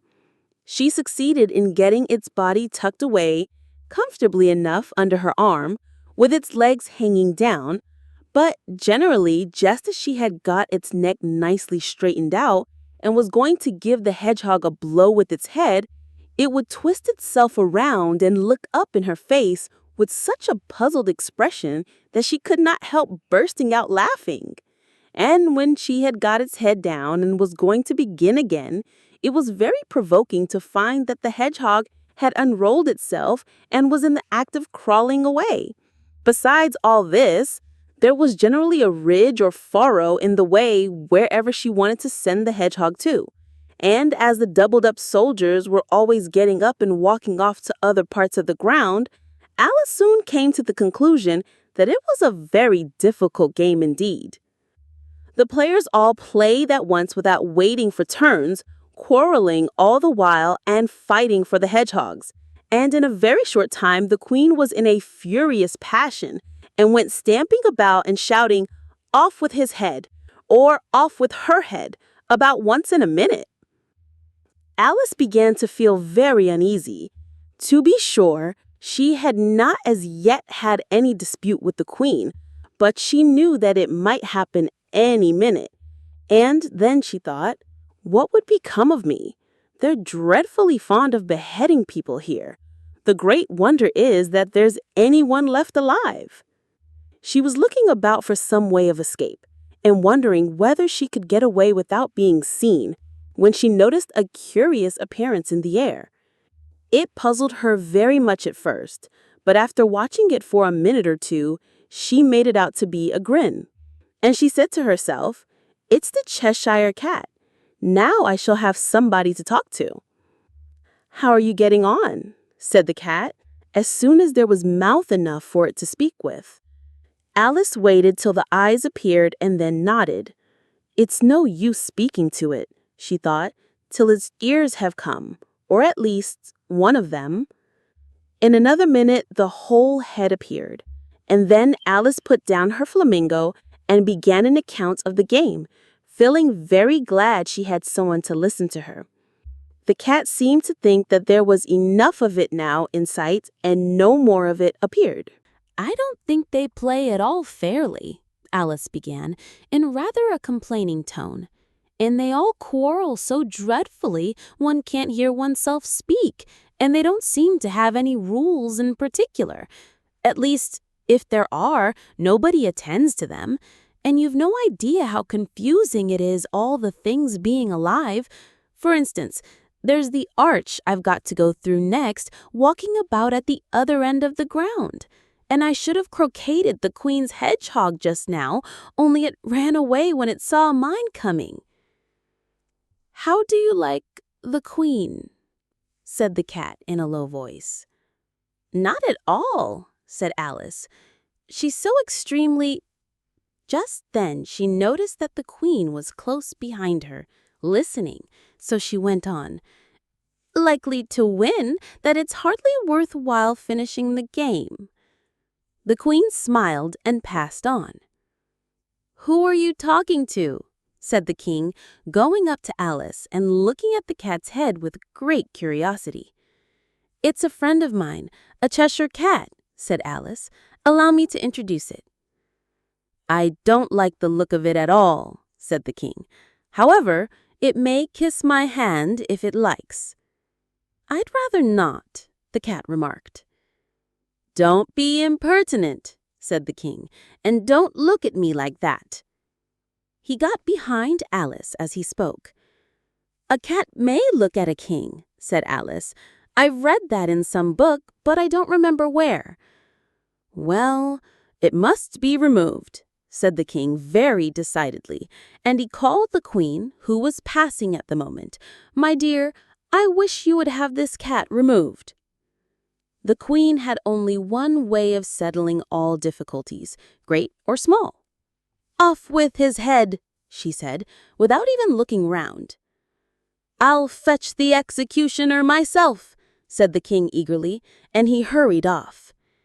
Alice thought she might as well go back and see how the game was going on, as she heard the queen's voice in the distance, screaming with passion.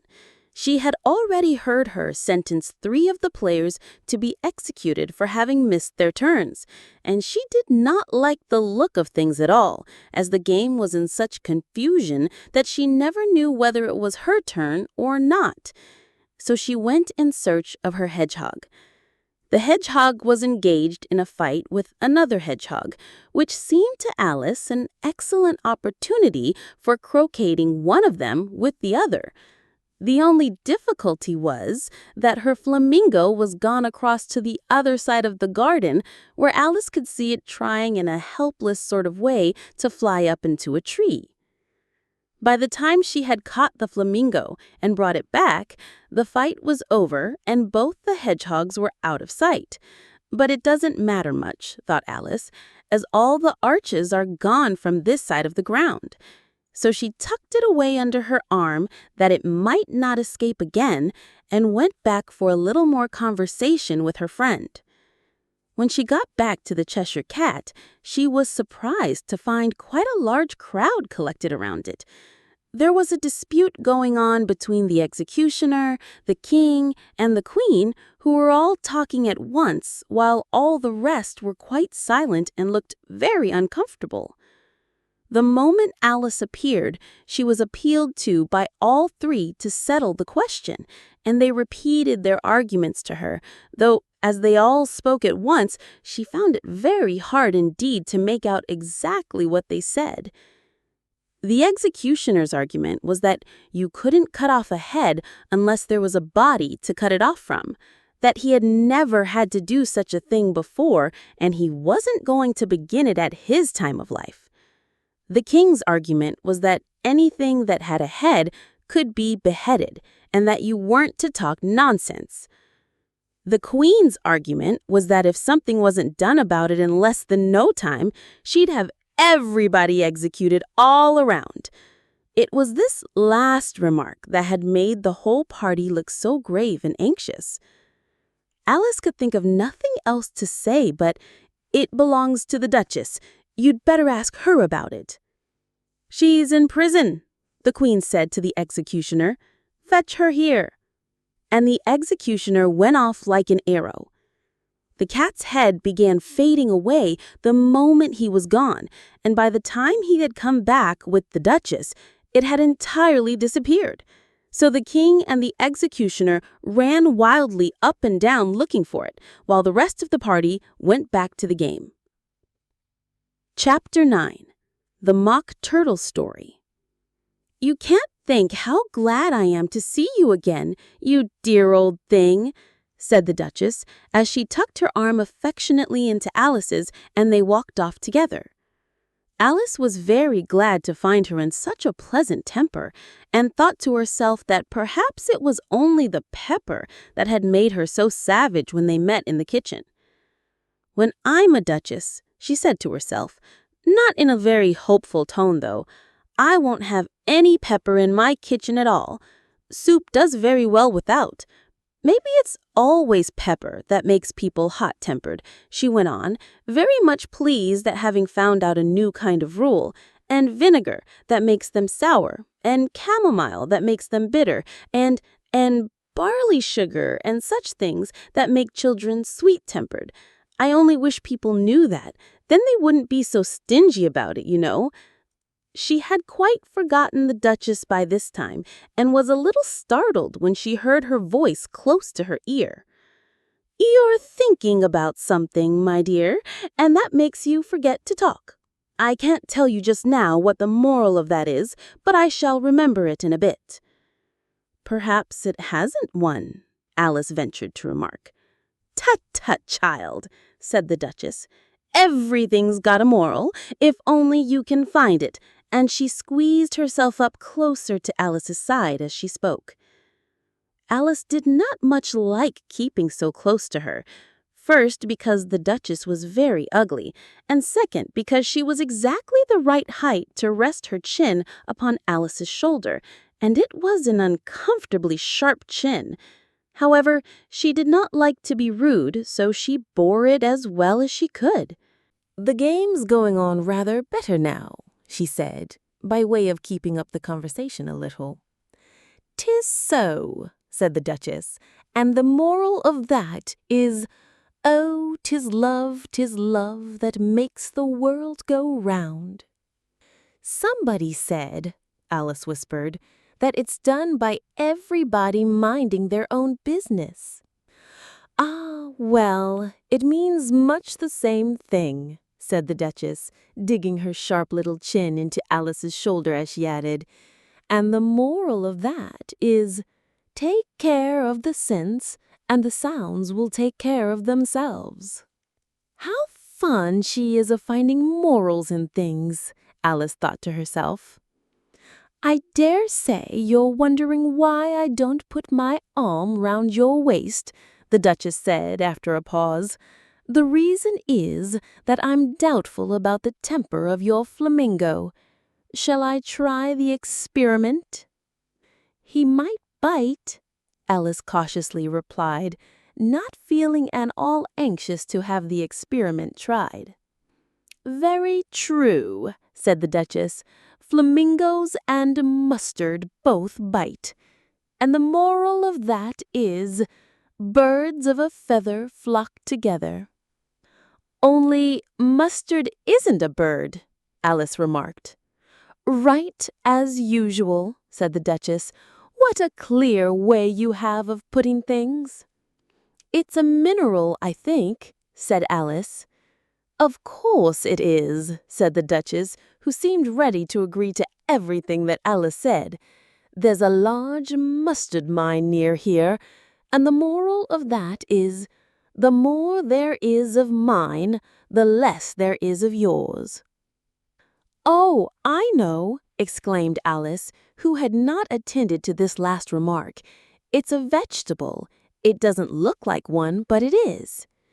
"I quite agree with you," said the Duchess, "and the moral of that is, be what you would seem to be, or, if you'd like it put more simply, never imagine yourself not to be otherwise than what it might appear to others, that what you were or might have been was not otherwise than what you had been would have appeared to them to be otherwise."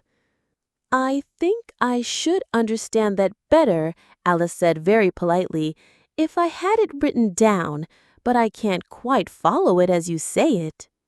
"That's nothing to what I could say if I chose," the Duchess replied in a pleased tone. "Pray don't trouble yourself to say it any longer than that," said Alice. "Oh, don't talk about trouble," said the Duchess. "I make you a present of everything I've said as yet." "A cheap sort of present," thought Alice.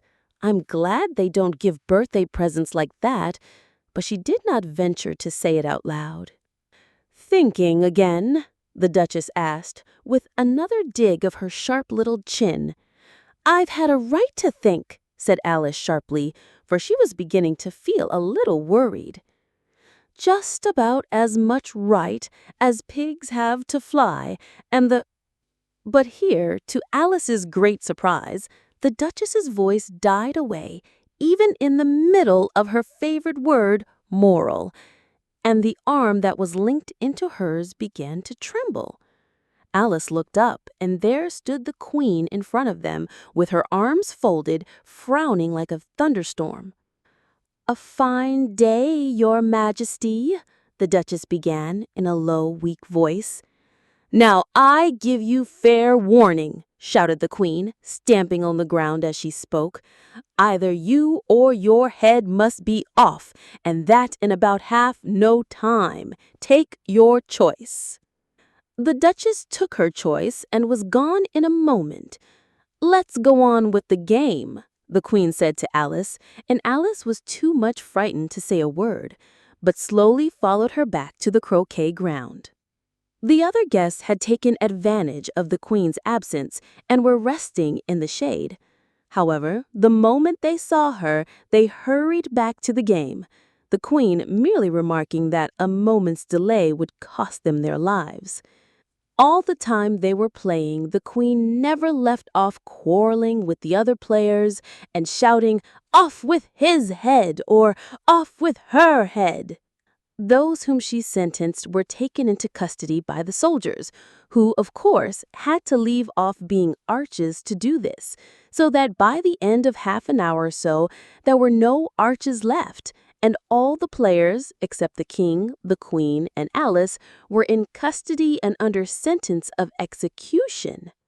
Then the Queen left off, quite out of breath, and said to Alice, "Have you seen the mock turtle yet?" "No," said Alice. "I don't even know what a mock turtle is." "It's the thing mock turtle soup is made from," the Queen said. "I never saw one or heard of one," Alice said. "Come on, then," said the Queen, "and he shall tell you his history." As they walked off together, Alice heard the King say, in a low voice, to the company generally, "You are all pardoned." "Come, that's a good thing," she said to herself, for she had felt quite unhappy at the number of executions the Queen had ordered. They very soon came upon a griffin, lying fast asleep in the sun. If you don't know what a griffin is, look at the picture. "Up, lazy thing," said the Queen, "and take this young lady to see the mock turtle and to hear his history. I must go back and see after some executions I have ordered." And she walked off, leaving Alice alone with the griffin. Alice did not quite like the look of the creature, but on the whole, she thought it would be quite as safe to stay with it as to go after that savage Queen. So she waited. The griffin sat up and rubbed its eyes. Then it watched the Queen till she was out of sight. Then it chuckled. "What fun!" said the griffin, half to itself, half to Alice. "What is the fun?" Alice said. "Why, she," said the griffin. "It's all her fancy that. They never executes nobody, you know. Come on." "Everybody says come on here," thought Alice, as she went slowly after it. "I never was so ordered about in all my life. Never." They had not gone far before they saw the mock turtle in the distance, sitting sad and lonely on a little ledge of rock, and as they came nearer, Alice could hear him sighing as if his heart would break. She pitied him deeply. "What is his sorrow?" she asked the griffin, and the griffin answered very nearly in the same words as before. "It's all his fancy that. He hasn't got no sorrow, you know. Come on." So they went up to the mock turtle, who looked at them with large eyes full of tears, but said nothing. "This here young lady, she wants for to know your history, she do." "I'll tell her," said the mock turtle in a deep, hollow tone. "Sit down, both of you, and don't speak a word till I've finished." So they sat down, and nobody spoke for some minutes. Alice thought to herself, "I don't see how he can ever finish if he doesn't begin." But she waited patiently. "Once," said the mock turtle at last with a deep sigh, "I was a real turtle." These words were followed by a very long silence, broken only by an occasional exclamation of from the Griffin and the constant heavy sobbing of the Mock Turtle. Alice was very nearly getting up and saying, "Thank you, sir, for your interesting story," but she could not help thinking there must be more to come, so she sat still and said nothing. "When we were little," the Mock Turtle went on at last, more calmly, though still sobbing a little now and then, "we went to school in the sea. The master was an old turtle. We used to call him Tortoise." "Why did you call him Tortoise if he wasn't one?" Alice asked. "We called him Tortoise because he taught us," said the Mock Turtle angrily. "Really, you are very dull." "You ought to be ashamed of yourself for asking such a simple question," added the Griffin. And then they both sat silent and looked at poor Alice, who felt ready to sink into the earth. At last, the Griffin said to the Mock Turtle, "Drive on, old fellow. Don't be all day about it." And he went on in these words, "Yes, we went to school in the sea, though you may not believe it." "I never said I didn't," interrupted Alice. "You did," said the Mock Turtle. "Hold your tongue," added the Griffin before Alice could speak again. The Mock Turtle went on. "We had the best of educations. In fact, we went to school every day." "I've been to a day school too," said Alice. "You needn't be so proud as all that." "With extras?" asked the Mock Turtle, a little anxiously. "Yes, we learned French and music." "And washing?" said the Mock Turtle. "Certainly not," said Alice indignantly. "Ah, then yours wasn't a really good school," said the Mock Turtle in a tone of great relief. "Now at ours, they had at the end of the bill French, music, and washing, extra." "You couldn't have wanted it much," said Alice, "living at the bottom of the sea." "I couldn't afford to learn it," said the Mock Turtle with a sigh. "I only took the regular course." "What was that?" inquired Alice. "Reeling and writhing, of course, to begin with," the Mock Turtle replied, "and then the different branches of arithmetic: ambition, distraction, uglification, and derision." "I never heard of uglification," Alice ventured to say. "What is it?" The Griffin lifted up both its paws in surprise. "What? Never heard of uglifying?" it exclaimed. "You know what to beautify is, I suppose." "Yes," said Alice doubtfully. "It means to make anything prettier." "Well then," the Griffin went on, "if you don't know what to uglify is, you are a simpleton." Alice did not feel encouraged to ask any more questions about it, so she turned to the Mock Turtle and said, "What else had you to learn?" "Well, there was mystery," the Mock Turtle replied, counting off the subjects on his flappers. "Mystery, ancient and modern, with seaography, then drawling." The drawling master was an old conger eel that used to come once a week. He taught us drawling, stretching, and fainting in coils. "What was that like?" said Alice. "Well, I can't show it you myself," the Mock Turtle said. "I'm too stiff. And the Griffin never learnt it." "Had it time," said the Griffin. "I went to the classics master, though. He was an old crab, he was." "I never went to him," said the Mock Turtle with a sigh. "He taught laughing and grief," they used to say. So he did," said the Griffin, sighing in his turn, and both creatures hid their faces in their paws. "And how many hours a day did you do lessons?" said Alice, in a hurry to change the subject. 10 hours the first day," said the Mock Turtle, 9 the next, and so on.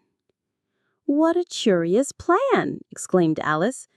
"That's the reason they're called lessons," the Griffin remarked, "because they lessen from day to day." This was quite a new idea to Alice, and she thought it over a little before she made her next remark. "Then the 11th day must have been a holiday." Of course it was, said the Mock Turtle. And how did you manage on the 12th? Alice went on eagerly.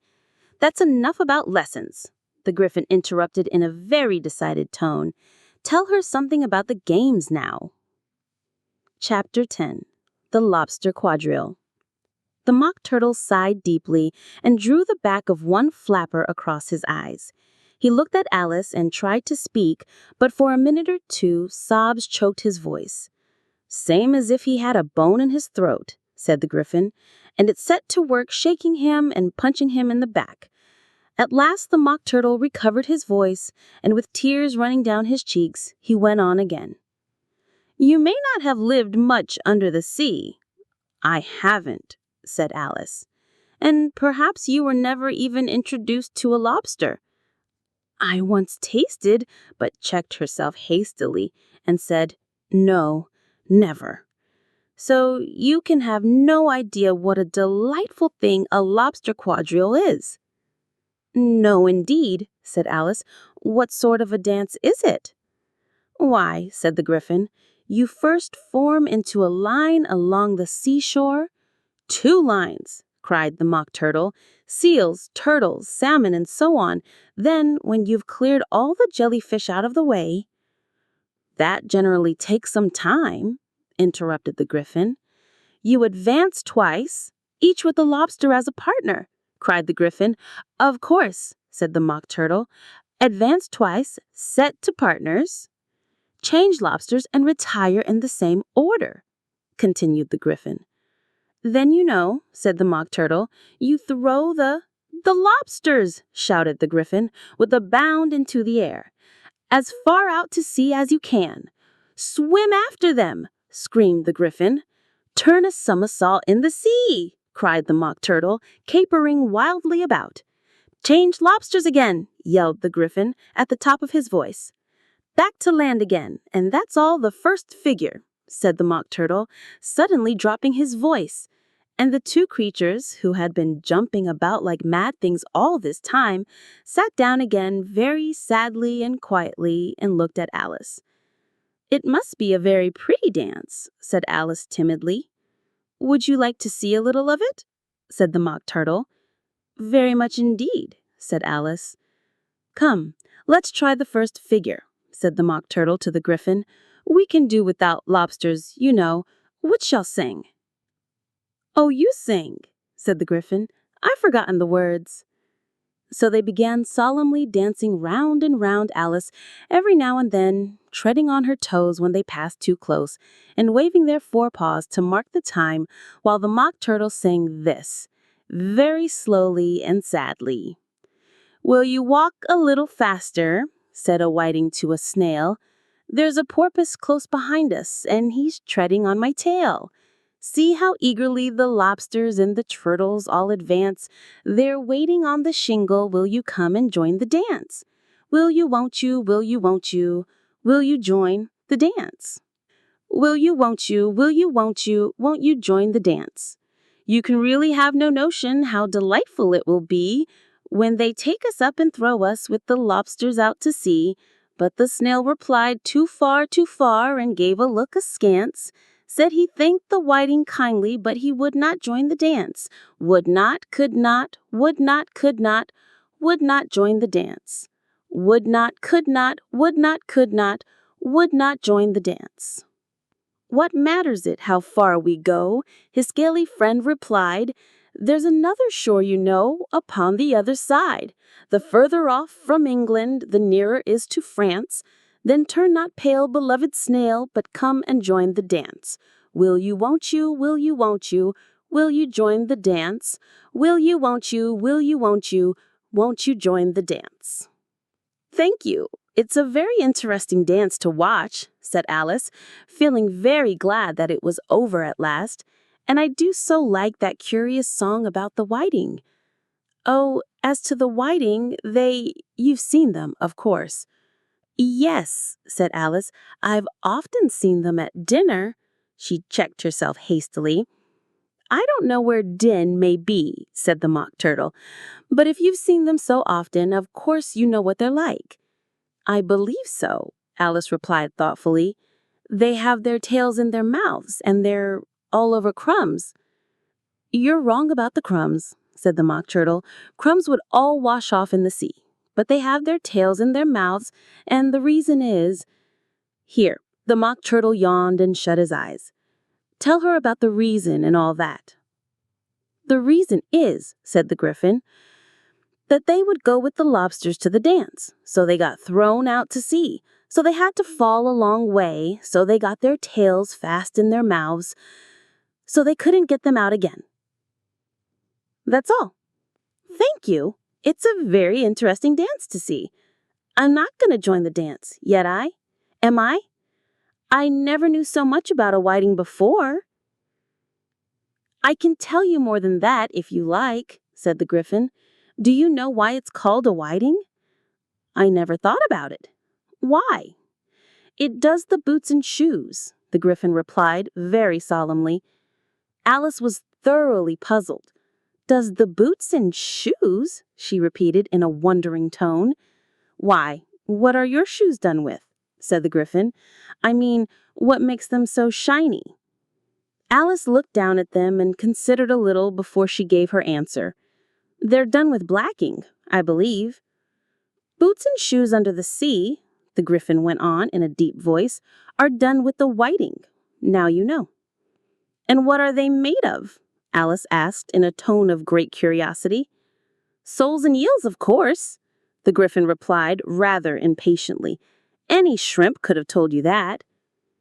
"If I'd been the whiting," said Alice, whose thoughts were still running on the song, "I'd have said to the porpoise, 'Keep back, please. We don't want you with us.'" "They were obliged to have him with them," said the Mock Turtle. "No wise fish would go anywhere without a porpoise." "Wouldn't really?" said Alice in a tone of great surprise. "Of course not," said the Mock Turtle. "Why, if a fish came to me and told me he was going a journey, I should say, 'With what porpoise?'" "Don't you mean purpose?" said Alice. "I mean what I say," the Mock Turtle replied in an offended tone. And the Griffin added, "Come, let's hear some of your adventures." "I could tell you my adventures, beginning from this morning," said Alice a little timidly. "But it's no use going back to yesterday because I was a different person then." "Explain all that," said the Mock Turtle. "No, the adventures first," said the Griffin in an impatient tone. "Explanations take such a dreadful time." So Alice began telling them her adventures, from the time when she first saw the White Rabbit. She was a little nervous about it just at first. The two creatures got so close to her, one on each side, and opened their eyes and mouths so very wide, but she gained courage as she went on. Her listeners were perfectly quiet till she got to the part about her repeating, "You are old, Father William," to the caterpillar, and the words all coming different. And then the Mock Turtle drew a long breath and said, "That's very curious." "It's all about as curious as it can be," said the Griffin. "It all came different," the Mock Turtle repeated thoughtfully. "I should like to hear her try and repeat something now. Tell her to begin." He looked at the Griffin as if he thought it had some kind of authority over Alice. "Stand up and repeat, 'Tis the voice of the sluggard,'" said the Griffin. "How the creatures order one about and make one repeat lessons," thought Alice. "I might as well be at school at once." However, she got up and began to repeat it, but her head was so full of the lobster quadrille that she hardly knew what she was saying, and the words came very queer indeed. "'Tis the voice of the lobster, I heard him declare, 'You have baked me too brown, I must sugar my hair.' As a duck with its eyelids, so he with his nose trims his belt and his buttons and turns out his toes. When the sands are all dry, he is gay as a lark, and will talk in contemptuous tones of the shark. But when the tide rises and sharks are around, his voice has a timid and tremulous sound." "That's different from what I used to say when I was a child," said the Gryphon. "Well, I never heard it before," said the Mock Turtle, "but it sounds uncommon nonsense." Alice said nothing. She had sat down with her face in her hands, wondering if anything would ever happen in a natural way again. "I should like to have it explained," said the Mock Turtle. "She can't explain it," said the Gryphon hastily. "Go on with the next verse." "But about his toes," the Mock Turtle persisted. "How could he turn them out with his nose, you know?" "It's the first position in dancing," Alice said, but was dreadfully puzzled by the whole thing and longed to change the subject.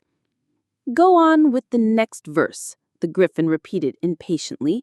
"It begins, 'I passed by his garden.'" Alice did not dare to disobey, though she felt sure it would all come wrong, and she went on in a trembling voice. "I passed by his garden, and marked with one eye how the owl and the panther were sharing a pie. The panther took pie crust and gravy and meat, while the owl had the dish as its share of the treat. When the pie was all finished, the owl, as a boon, was kindly permitted to pocket the spoon, while the panther received knife and fork with a growl and concluded the banquet—" "What is the use of repeating all that stuff?" the Mock Turtle interrupted, "if you don't explain it as you go on? It's by far the most confusing thing I ever heard." "Yes, I think you'd better leave off," said the Gryphon, and Alice was only too glad to do so. "Shall we try another figure of the Lobster Quadrille?" the Gryphon went on, "or would you like the Mock Turtle to sing you a song?" "Oh, a song, please, if the Mock Turtle would be so kind."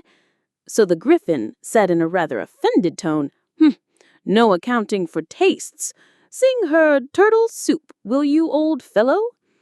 The Mock Turtle sighed deeply and began, in a voice sometimes choked with sobs, to sing this: "Beautiful soup, so rich and green, waiting in a hot tureen.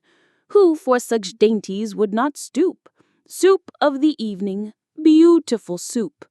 Soup of the evening, beautiful soup. Beautiful soup, beautiful soup. Soup of the evening, beautiful, beautiful soup." Beautiful soup. Who cares for fish, game, or any other dish? Who would not give all else for 2 pennyworth only of beautiful soup? Pennyworth only of beautiful soup.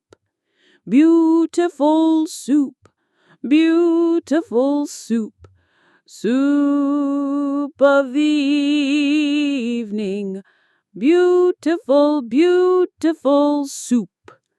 "Chorus again!" cried the Gryphon, and the Mock Turtle had just begun to repeat it when a cry of "The trial's beginning" was heard in the distance. "Come on!" cried the Gryphon, and taking Alice by the hand, it hurried off, without waiting for the end of the song. "What trial is it?" Alice panted as she ran, but the Gryphon only answered, "Come on!" and ran the faster, while more and more faintly came, carried on the breeze that followed them, the melancholy words, "Soup of the evening, beautiful, beautiful soup." Chapter 11. Who Stole the Tarts? The King and Queen of Hearts were seated on their throne when they arrived, with a great crowd assembled about them, all sorts of little birds and beasts, as well as the whole pack of cards. The knave was standing before them in chains, with a soldier on each side to guard him. And near the king was the White Rabbit, with a trumpet in one hand and a scroll of parchment in the other. In the very middle of the court was a table with a large dish of tarts upon it. They looked so good that it made Alice quite hungry to look at them. "I wish they'd get the trial done," she thought, "and hand round the refreshments." But there seemed to be no chance of this, so she began looking at everything about her to pass away the time. Alice had never been in a court of justice before, but she had read about them in books, and she was quite pleased to find that she knew the name of nearly everything there. "That's the judge," she said to herself, "because of his great wig." The judge, by the way, was the king, and as he wore his crown over the wig, look at the frontispiece if you want to see how he did not look at all comfortable, and it was certainly not becoming. "And that's the jury box," thought Alice, "and those 12 creatures," she was obliged to say creatures, you see, because some of them were animals and some of them were birds, "I suppose they are the jurors." She said this last word 2 or 3 times over to herself, being rather proud of it, for she thought, and rightly too, that very few little girls of her age knew the meaning of it at all. However, jurymen would have done just as well. The 12 jurors were all writing very busily on slates. "What are they doing?" Alice whispered to the Griffin. "They can't have anything to put down yet before the trial's begun." "They're putting down their names," the Griffin whispered in reply, for fear they should forget them before the end of the trial. "Stupid things," Alice began in a loud, indignant voice, but she stopped hastily, for the White Rabbit cried out, "Silence! In the court!" And the king put on his spectacles and looked anxiously around to make out who was talking. Alice could see, as well as if she were looking over their shoulders, that all the jurors were writing down "stupid things" on their slates, and she could even make out that one of them didn't know how to spell stupid and that he had to ask his neighbor to tell him. "A nice muddle their slates'll be in before the trial's over," thought Alice. One of the jurors had a pencil that squeaked. This, of course, Alice could not stand, and she went round the court and got behind him, and very soon found an opportunity of taking it away. She did it so quickly that the poor little juror, it was Bill, the lizard, could not make out at all what had become of it. So after hunting all about for it, he was obliged to write with one finger for the rest of the day, and this was of very little use, as it left no mark on the slate. "Herald, read the accusation," said the king. On this, the White Rabbit blew 3 blasts on the trumpet, and then unrolled the parchment scroll and read as follows. "The Queen of Hearts, she made some tarts, all on a summer day. The Knave of Hearts, he stole those tarts, and took them quite away." "Consider your verdict," the king said to the jury. Not yet, the rabbit hastily interrupted. "There's a great deal to come before that." "Call the first witness," said the king, and the White Rabbit blew 3 blasts on the trumpet and called out, "First witness!" The first witness was the Hatter. He came in with a teacup in one hand and a piece of bread and butter in the other. "I beg pardon, Your Majesty," he began, "for bringing these in, but I hadn't quite finished my tea when I was sent for." "You ought to have finished," said the king. "When did you begin?" The Hatter looked at the March Hare, who had followed him into the court, arm in arm with the Dormouse. 14th of March, I believe," he said. 15th, said the March Hare. 16th, added the Dormouse. "Write that down," the king said to the jury, and the jury eagerly wrote down all 3 dates on their slates, and then added them up and reduced the answer to shillings and pence. "Take off your hat," the king said to the Hatter. "It isn't mine," said the Hatter. "Stolen!" the king exclaimed, turning to the jury, who instantly made a memorandum of the fact. "I keep them to sell," the Hatter added as an explanation. "I've none of my own. I'm a Hatter." Here the queen put on her spectacles and began staring at the Hatter, who turned pale and fidgeted. "Give your evidence," said the king, "and don't be nervous, or I'll have you executed on the spot." This did not seem to encourage the witness at all. He kept shifting from one foot to the other, looking uneasily at the queen, and in his confusion he bit a large piece out of his teacup instead of the bread and butter. Just at this moment, Alice felt a very curious sensation, which puzzled her a good deal until she made out what it was. She was beginning to grow larger again, and she thought at first she would get up and leave the court, but on second thoughts, she decided to remain where she was as long as there was room for her. "I wish you wouldn't squeeze so," said the Dormouse, who was sitting next to her. "I can hardly breathe." "I can't help it," said Alice very meekly. "I'm growing." "You've no right to grow here," said the Dormouse. "Don't talk nonsense," said Alice more boldly. "You know you're growing too." "Yes, but I grow at a reasonable pace," said the Dormouse, "not in that ridiculous fashion." And he got up very sulkily and crossed over to the other side of the court. All this time the Queen had never left off staring at the Hatter, and just as the Dormouse crossed the court, she said to one of the officers of the court, "Bring me the list of the singers in the last concert," on which the wretched Hatter trembled so that he shook both his shoes off. "Give your evidence," the king repeated angrily, "or I'll have you executed whether you're nervous or not." "I'm a poor man, your majesty," the Hatter began in a trembling voice, "and I hadn't begun my tea, not above a week or so, and what with the bread and butter getting so thin, and the twinkling of the tea—" "The twinkling of the what?" said the king. "It began with the tea," the Hatter replied.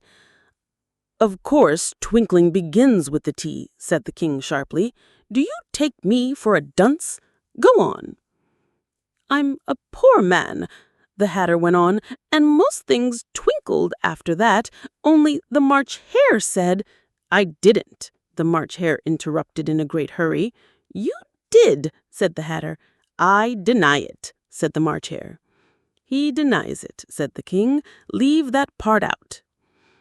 "Well, at any rate, the Dormouse said," the Hatter went on, looking anxiously round to see if he would deny it too, but the Dormouse denied nothing, being fast asleep. "After that," continued the Hatter, "I cut some more bread and butter." "But what did the Dormouse say?" one of the jury asked. "That I can't remember," said the Hatter. "You must remember," remarked the king, "or I'll have you executed." The miserable Hatter dropped his teacup and bread and butter and went down on one knee. "I'm a poor man, your majesty," he began. "You're a very poor speaker," said the king. Here one of the guinea pigs cheered and was immediately suppressed by the officers of the court. As that is rather a hard word, I will just explain to you how it was done. They had a large canvas bag, which tied up at the mouth with strings. Into this they slipped the guinea pig head first and then sat upon it. "I'm glad I've seen that done," thought Alice. "I've so often read in the newspapers at the end of trials there was some attempt at applause, which was immediately suppressed by the officers of the court, and I never understood what it meant till now." "If that's all you know about it, you may stand down," continued the king. "I can't go no lower," said the Hatter. "I'm on the floor as it is." "Then you may sit down," the king replied. Here the other guinea pig cheered and was suppressed. "Come, that finished the guinea pigs," thought Alice. "Now we shall get on better." "I'd rather finish my tea," said the Hatter with an anxious look at the Queen, who was reading the list of singers. "You may go," said the king, and the Hatter hurriedly left the court without even waiting to put his shoes on. "And just take his head off outside," the Queen added to one of the officers of the court, but the Hatter was out of sight before the officer could get to the door. "Call the next witness," said the king. The next witness was the Duchess's cook. She carried the pepper box in her hand, and Alice guessed who it was, even before she got into the court, by the way the people near the door began sneezing all at once. "Give your evidence," said the king. "Shan't," said the cook. The king looked anxiously at the White Rabbit, who said in a low voice, "Your Majesty must cross-examine this witness." "Well, "If I must, I must," the king said with a melancholy air, and after folding his arms and frowning at the cook till his eyes were nearly out of sight, he said in a deep voice, "What are tarts made of?" "Pepper? Mostly." "Treacle," said a sleepy voice behind her. "Color that dormouse!" the queen shrieked out. "Behead that dormouse! Turn that dormouse out of court! Suppress him! Pinch him! Off with his whiskers!" For some minutes the whole court was in confusion, getting the dormouse turned out, and by the time they had settled down again, the cook had disappeared. "Never mind," said the king with an air of great relief. "Call the next witness." And he added in an undertone to the queen, "Really, my dear, you must cross-examine the next witness. It quite makes my forehead ache." Alice watched the White Rabbit as he fumbled over the list, feeling very curious to see what the next witness would be like, for they haven't got much evidence yet, she said to herself. Imagine her surprise when the White Rabbit read out at the top of his shrill little voice the name Alice. Chapter 12. Alice's Evidence. "Here!" cried Alice, quite forgetting in the flurry of the moment how large she had grown in the last few minutes, and she jumped up in such a hurry that she tipped over the jury box with the edge of her skirt, upsetting all the jurymen on top of the heads of the crowd below, and there they lay sprawling about, reminding her very much of a globe of goldfish she had accidentally upset the week before. "Oh, I beg your pardon," she exclaimed in a tone of great dismay, and began picking them up again as quickly as she could, for the accident of the goldfish kept running in her head, and she had a vague sort of idea that they must be collected at once and put back into the jury box, or they would die. "The trial cannot proceed," said the king, in a very grave voice, "until all the jurymen are back in their proper places. All," he repeated with great emphasis, looking hard at Alice as he said so. Alice looked at the jury box and saw that in her haste she had put the lizard head downwards, and the poor little thing was waving its tail about in a melancholy way, being quite unable to move. She soon got it out again and put it right. "Not that it signifies much," she said to herself. "I should think it would be quite as much use in the trial one way as the other." As soon as the jury had a little recovered from the shock of being upset, and their slates and pencils had been found and handed back to them, they set to work very diligently to write out a history of the accident. All except the lizard, who seemed too much overcome to do anything but sit with its mouth open, gazing up into the roof of the court. "What do you know about this business?" the king said to Alice. "Nothing," said Alice. "Nothing whatever?" persisted the king. "Nothing whatever," said Alice. "That's very important," the king said, turning to the jury. They were just beginning to write this down on their slates when the White Rabbit interrupted. "Unimportant, Your Majesty means, of course," he said in a very respectful tone, but frowning and making faces at him as he spoke. "Unimportant, of course, I meant," the king hastily said, and went on to himself in an undertone, "important, unimportant, important, unimportant," as if he were trying which word sounded best. Some of the jury wrote it down important, and some unimportant. Alice could see this, as she was near enough to look over their slates. But it doesn't matter a bit, she thought to herself. At this moment, the king, who had been for some time busily writing in his notebook, cackled out, "Silence!" and read out from his book, "Rule 42. All persons more than a mile high to leave the court." Everybody looked at Alice. "I'm not a mile high," said Alice. "You are," said the king. "Nearly 2 miles high," added the queen. "Well, I shan't go at any rate," said Alice. "Besides, that's not a regular rule. You invented it just now." "It's the oldest rule in the book," said the king. Then it ought to be number 1, said Alice. The king turned pale and shut his notebook hastily. Consider your verdict, he said to the jury in a low, trembling voice. There's more evidence to come yet, please your majesty, said the White Rabbit, jumping up in a great hurry.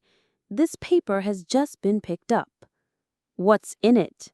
Said the queen.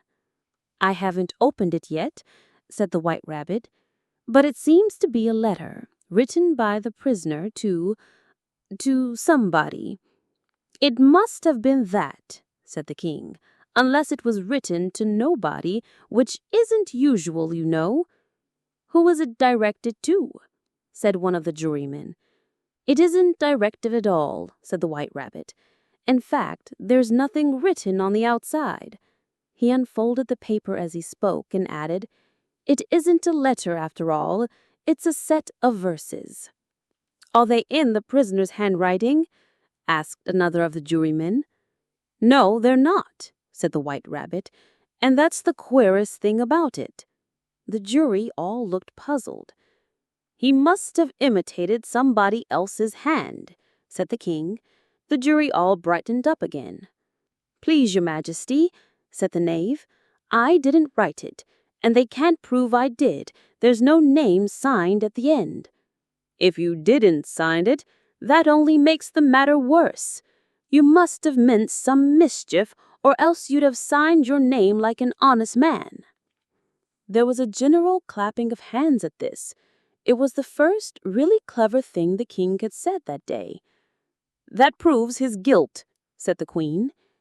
It proves nothing of the sort, said Alice. Why, you don't even know what they're about. Read them, said the king. The White Rabbit put on his spectacles.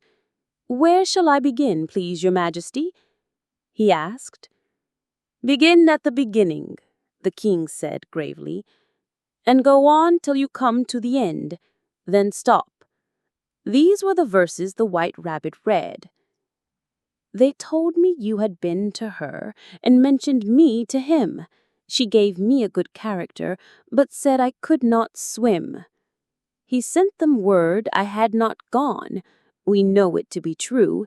If she should push the matter on, what would become of you? I gave her 1, they gave him 2, you gave us 3 or more. They all returned from him to you, though they were mine before. If I or she should chance to be involved in this affair, he trusts to you to set them free, exactly as we were. My notion was that you had been, before she had this fit, an obstacle that came between him and ourselves and it. Don't let him know she liked them best, for this must ever be a secret kept from all the rest, between yourself and me. That's the most important piece of evidence we've heard yet, said the king, rubbing his hands. So now let the jury, if any one of them can explain it, said Alice. She had grown so large in the last few minutes that she wasn't a bit afraid of interrupting him. I'll give him 6pence. I don't believe there's an atom of meaning in it. The jury all wrote down on their slates, she doesn't believe there's an atom of meaning in it, but none of them attempted to explain the paper. If there's no meaning in it, said the king, that saves a world of trouble, you know, as we needn't try to find any. And yet I don't know, he went on, spreading out the verses on his knee and looking at them with one eye. I seem to see some meaning in them after all. Said I could not swim. You can't swim, can you? He asked, turning to the knave. The knave shook his head sadly. Do I look like it? He said, which he certainly did not, being made entirely of cardboard. All right so far, said the king, and he went on muttering over the verses to himself. We know it to be true. That's the jury, of course. I gave her 1, they gave him 2. Why? That must be what he did with the Tarts, you know. But it goes on, they all returned from him to you, said Alice. Why, there they are, said the king triumphantly, pointing to the tarts on the table. Nothing can be clearer than that. Then again, before she had this fit. You never had fits, my dear, I think, he said to the Queen. Never, said the Queen, furiously, throwing an inkstand at the lizard as she spoke. The unfortunate little Bill had left off writing on his slate with one finger, as he found it made no mark, but now he hastily began again, using the ink that was trickling down his face as long as it lasted. Then the words don't fit you, said the King, looking around the court with a smile. There was a dead silence. It's a pun, the King added in an offended tone, and everybody laughed. Let the jury consider their verdict, the King said, for about the 20th time that day. No, no, said the Queen. Sentence first, verdict afterwards. Stuff and nonsense, said Alice loudly. The idea of having the sentence first. Hold your tongue, said the Queen, turning purple. I won't, said Alice. Off with her head, the Queen shouted at the top of her voice. Nobody moved. Who cares for you? Said Alice. She had grown to her full size by this time. You're nothing but a pack of cards. At this, the whole pack rose up into the air and came flying down upon her. She gave a little scream, half of fright and half of anger, and tried to beat them off and found herself lying on the bank with her head in the lap of her sister, who was gently brushing away some dead leaves that had fluttered down from the trees upon her face. "Wake up, Alice dear," said her sister. "Why, what a long sleep you've had." "Oh, I've had such a curious dream," said Alice, and she told her sister, as well as she could remember them, all these strange adventures of hers that you have just been reading about. And when she had finished, her sister kissed her and said, "It was a curious dream, dear, certainly. But now run in to your tea. It's getting late." So Alice got up and ran off, thinking while she ran, as well she might, what a wonderful dream it had been. But her sister sat still just as she left her, leaning her head on her hand, watching the setting sun and thinking of little Alice and all her wonderful adventures, till she too began dreaming after a fashion, and this was her dream. First, she dreamed of little Alice herself, and once again the tiny hands were clasped upon her knee, and the bright, eager eyes were looking up into hers. She could hear the very tones of her voice and see that queer little toss of her head to keep back the wandering hair that would always get into her eyes. And still, as she listened, or seemed to listen, the whole place around her became alive with the strange creatures of her little sister's dream. The long grass rustled at her feet as the white rabbit hurried by. The frightened mouse splashed his way through the neighboring pool. She could hear the rattle of teacups as the March Hare and his friends shared their never-ending meal, and the shrill voice of the Queen ordering off her unfortunate guests to execution. Once more, the pig baby was sneezing on the Duchess's knee, while plates and dishes crashed around it. Once more, the shriek of the griffin, the squeaking of the lizard's slate pencil, and the choking of the suppressed guinea pigs filled the air, mixed up with the distant sobs of the miserable mock turtle. So she sat on, with closed eyes, and half believed herself in Wonderland, though she knew she had but to open them again, and all would change to dull reality. The grass would be only rustling in the wind, and the pool rippling to the waving of the reeds. The rattling teacups would change to tinkling sheep bells, and the Queen's shrill cries to the voice of the shepherd boy. And the sneeze of the baby, the shriek of the griffin, and all the other queer noises would change, she knew, to the confused clamor of the busy farmyard, while the lowing of the cattle in the distance would take the place of the mock turtle's heavy sobs. Lastly, she pictured to herself how this same little sister of hers would, in the aftertime, be herself a grown woman, and how she would keep, through all her riper years, the simple and loving heart of her childhood, and how she would gather about her other little children and make their eyes bright and eager with many a strange tale, perhaps even with the dream of Wonderland of long ago, and how she would feel with all their simple sorrows and find a pleasure in all their simple joys, remembering her own child life and the happy summer days. The end.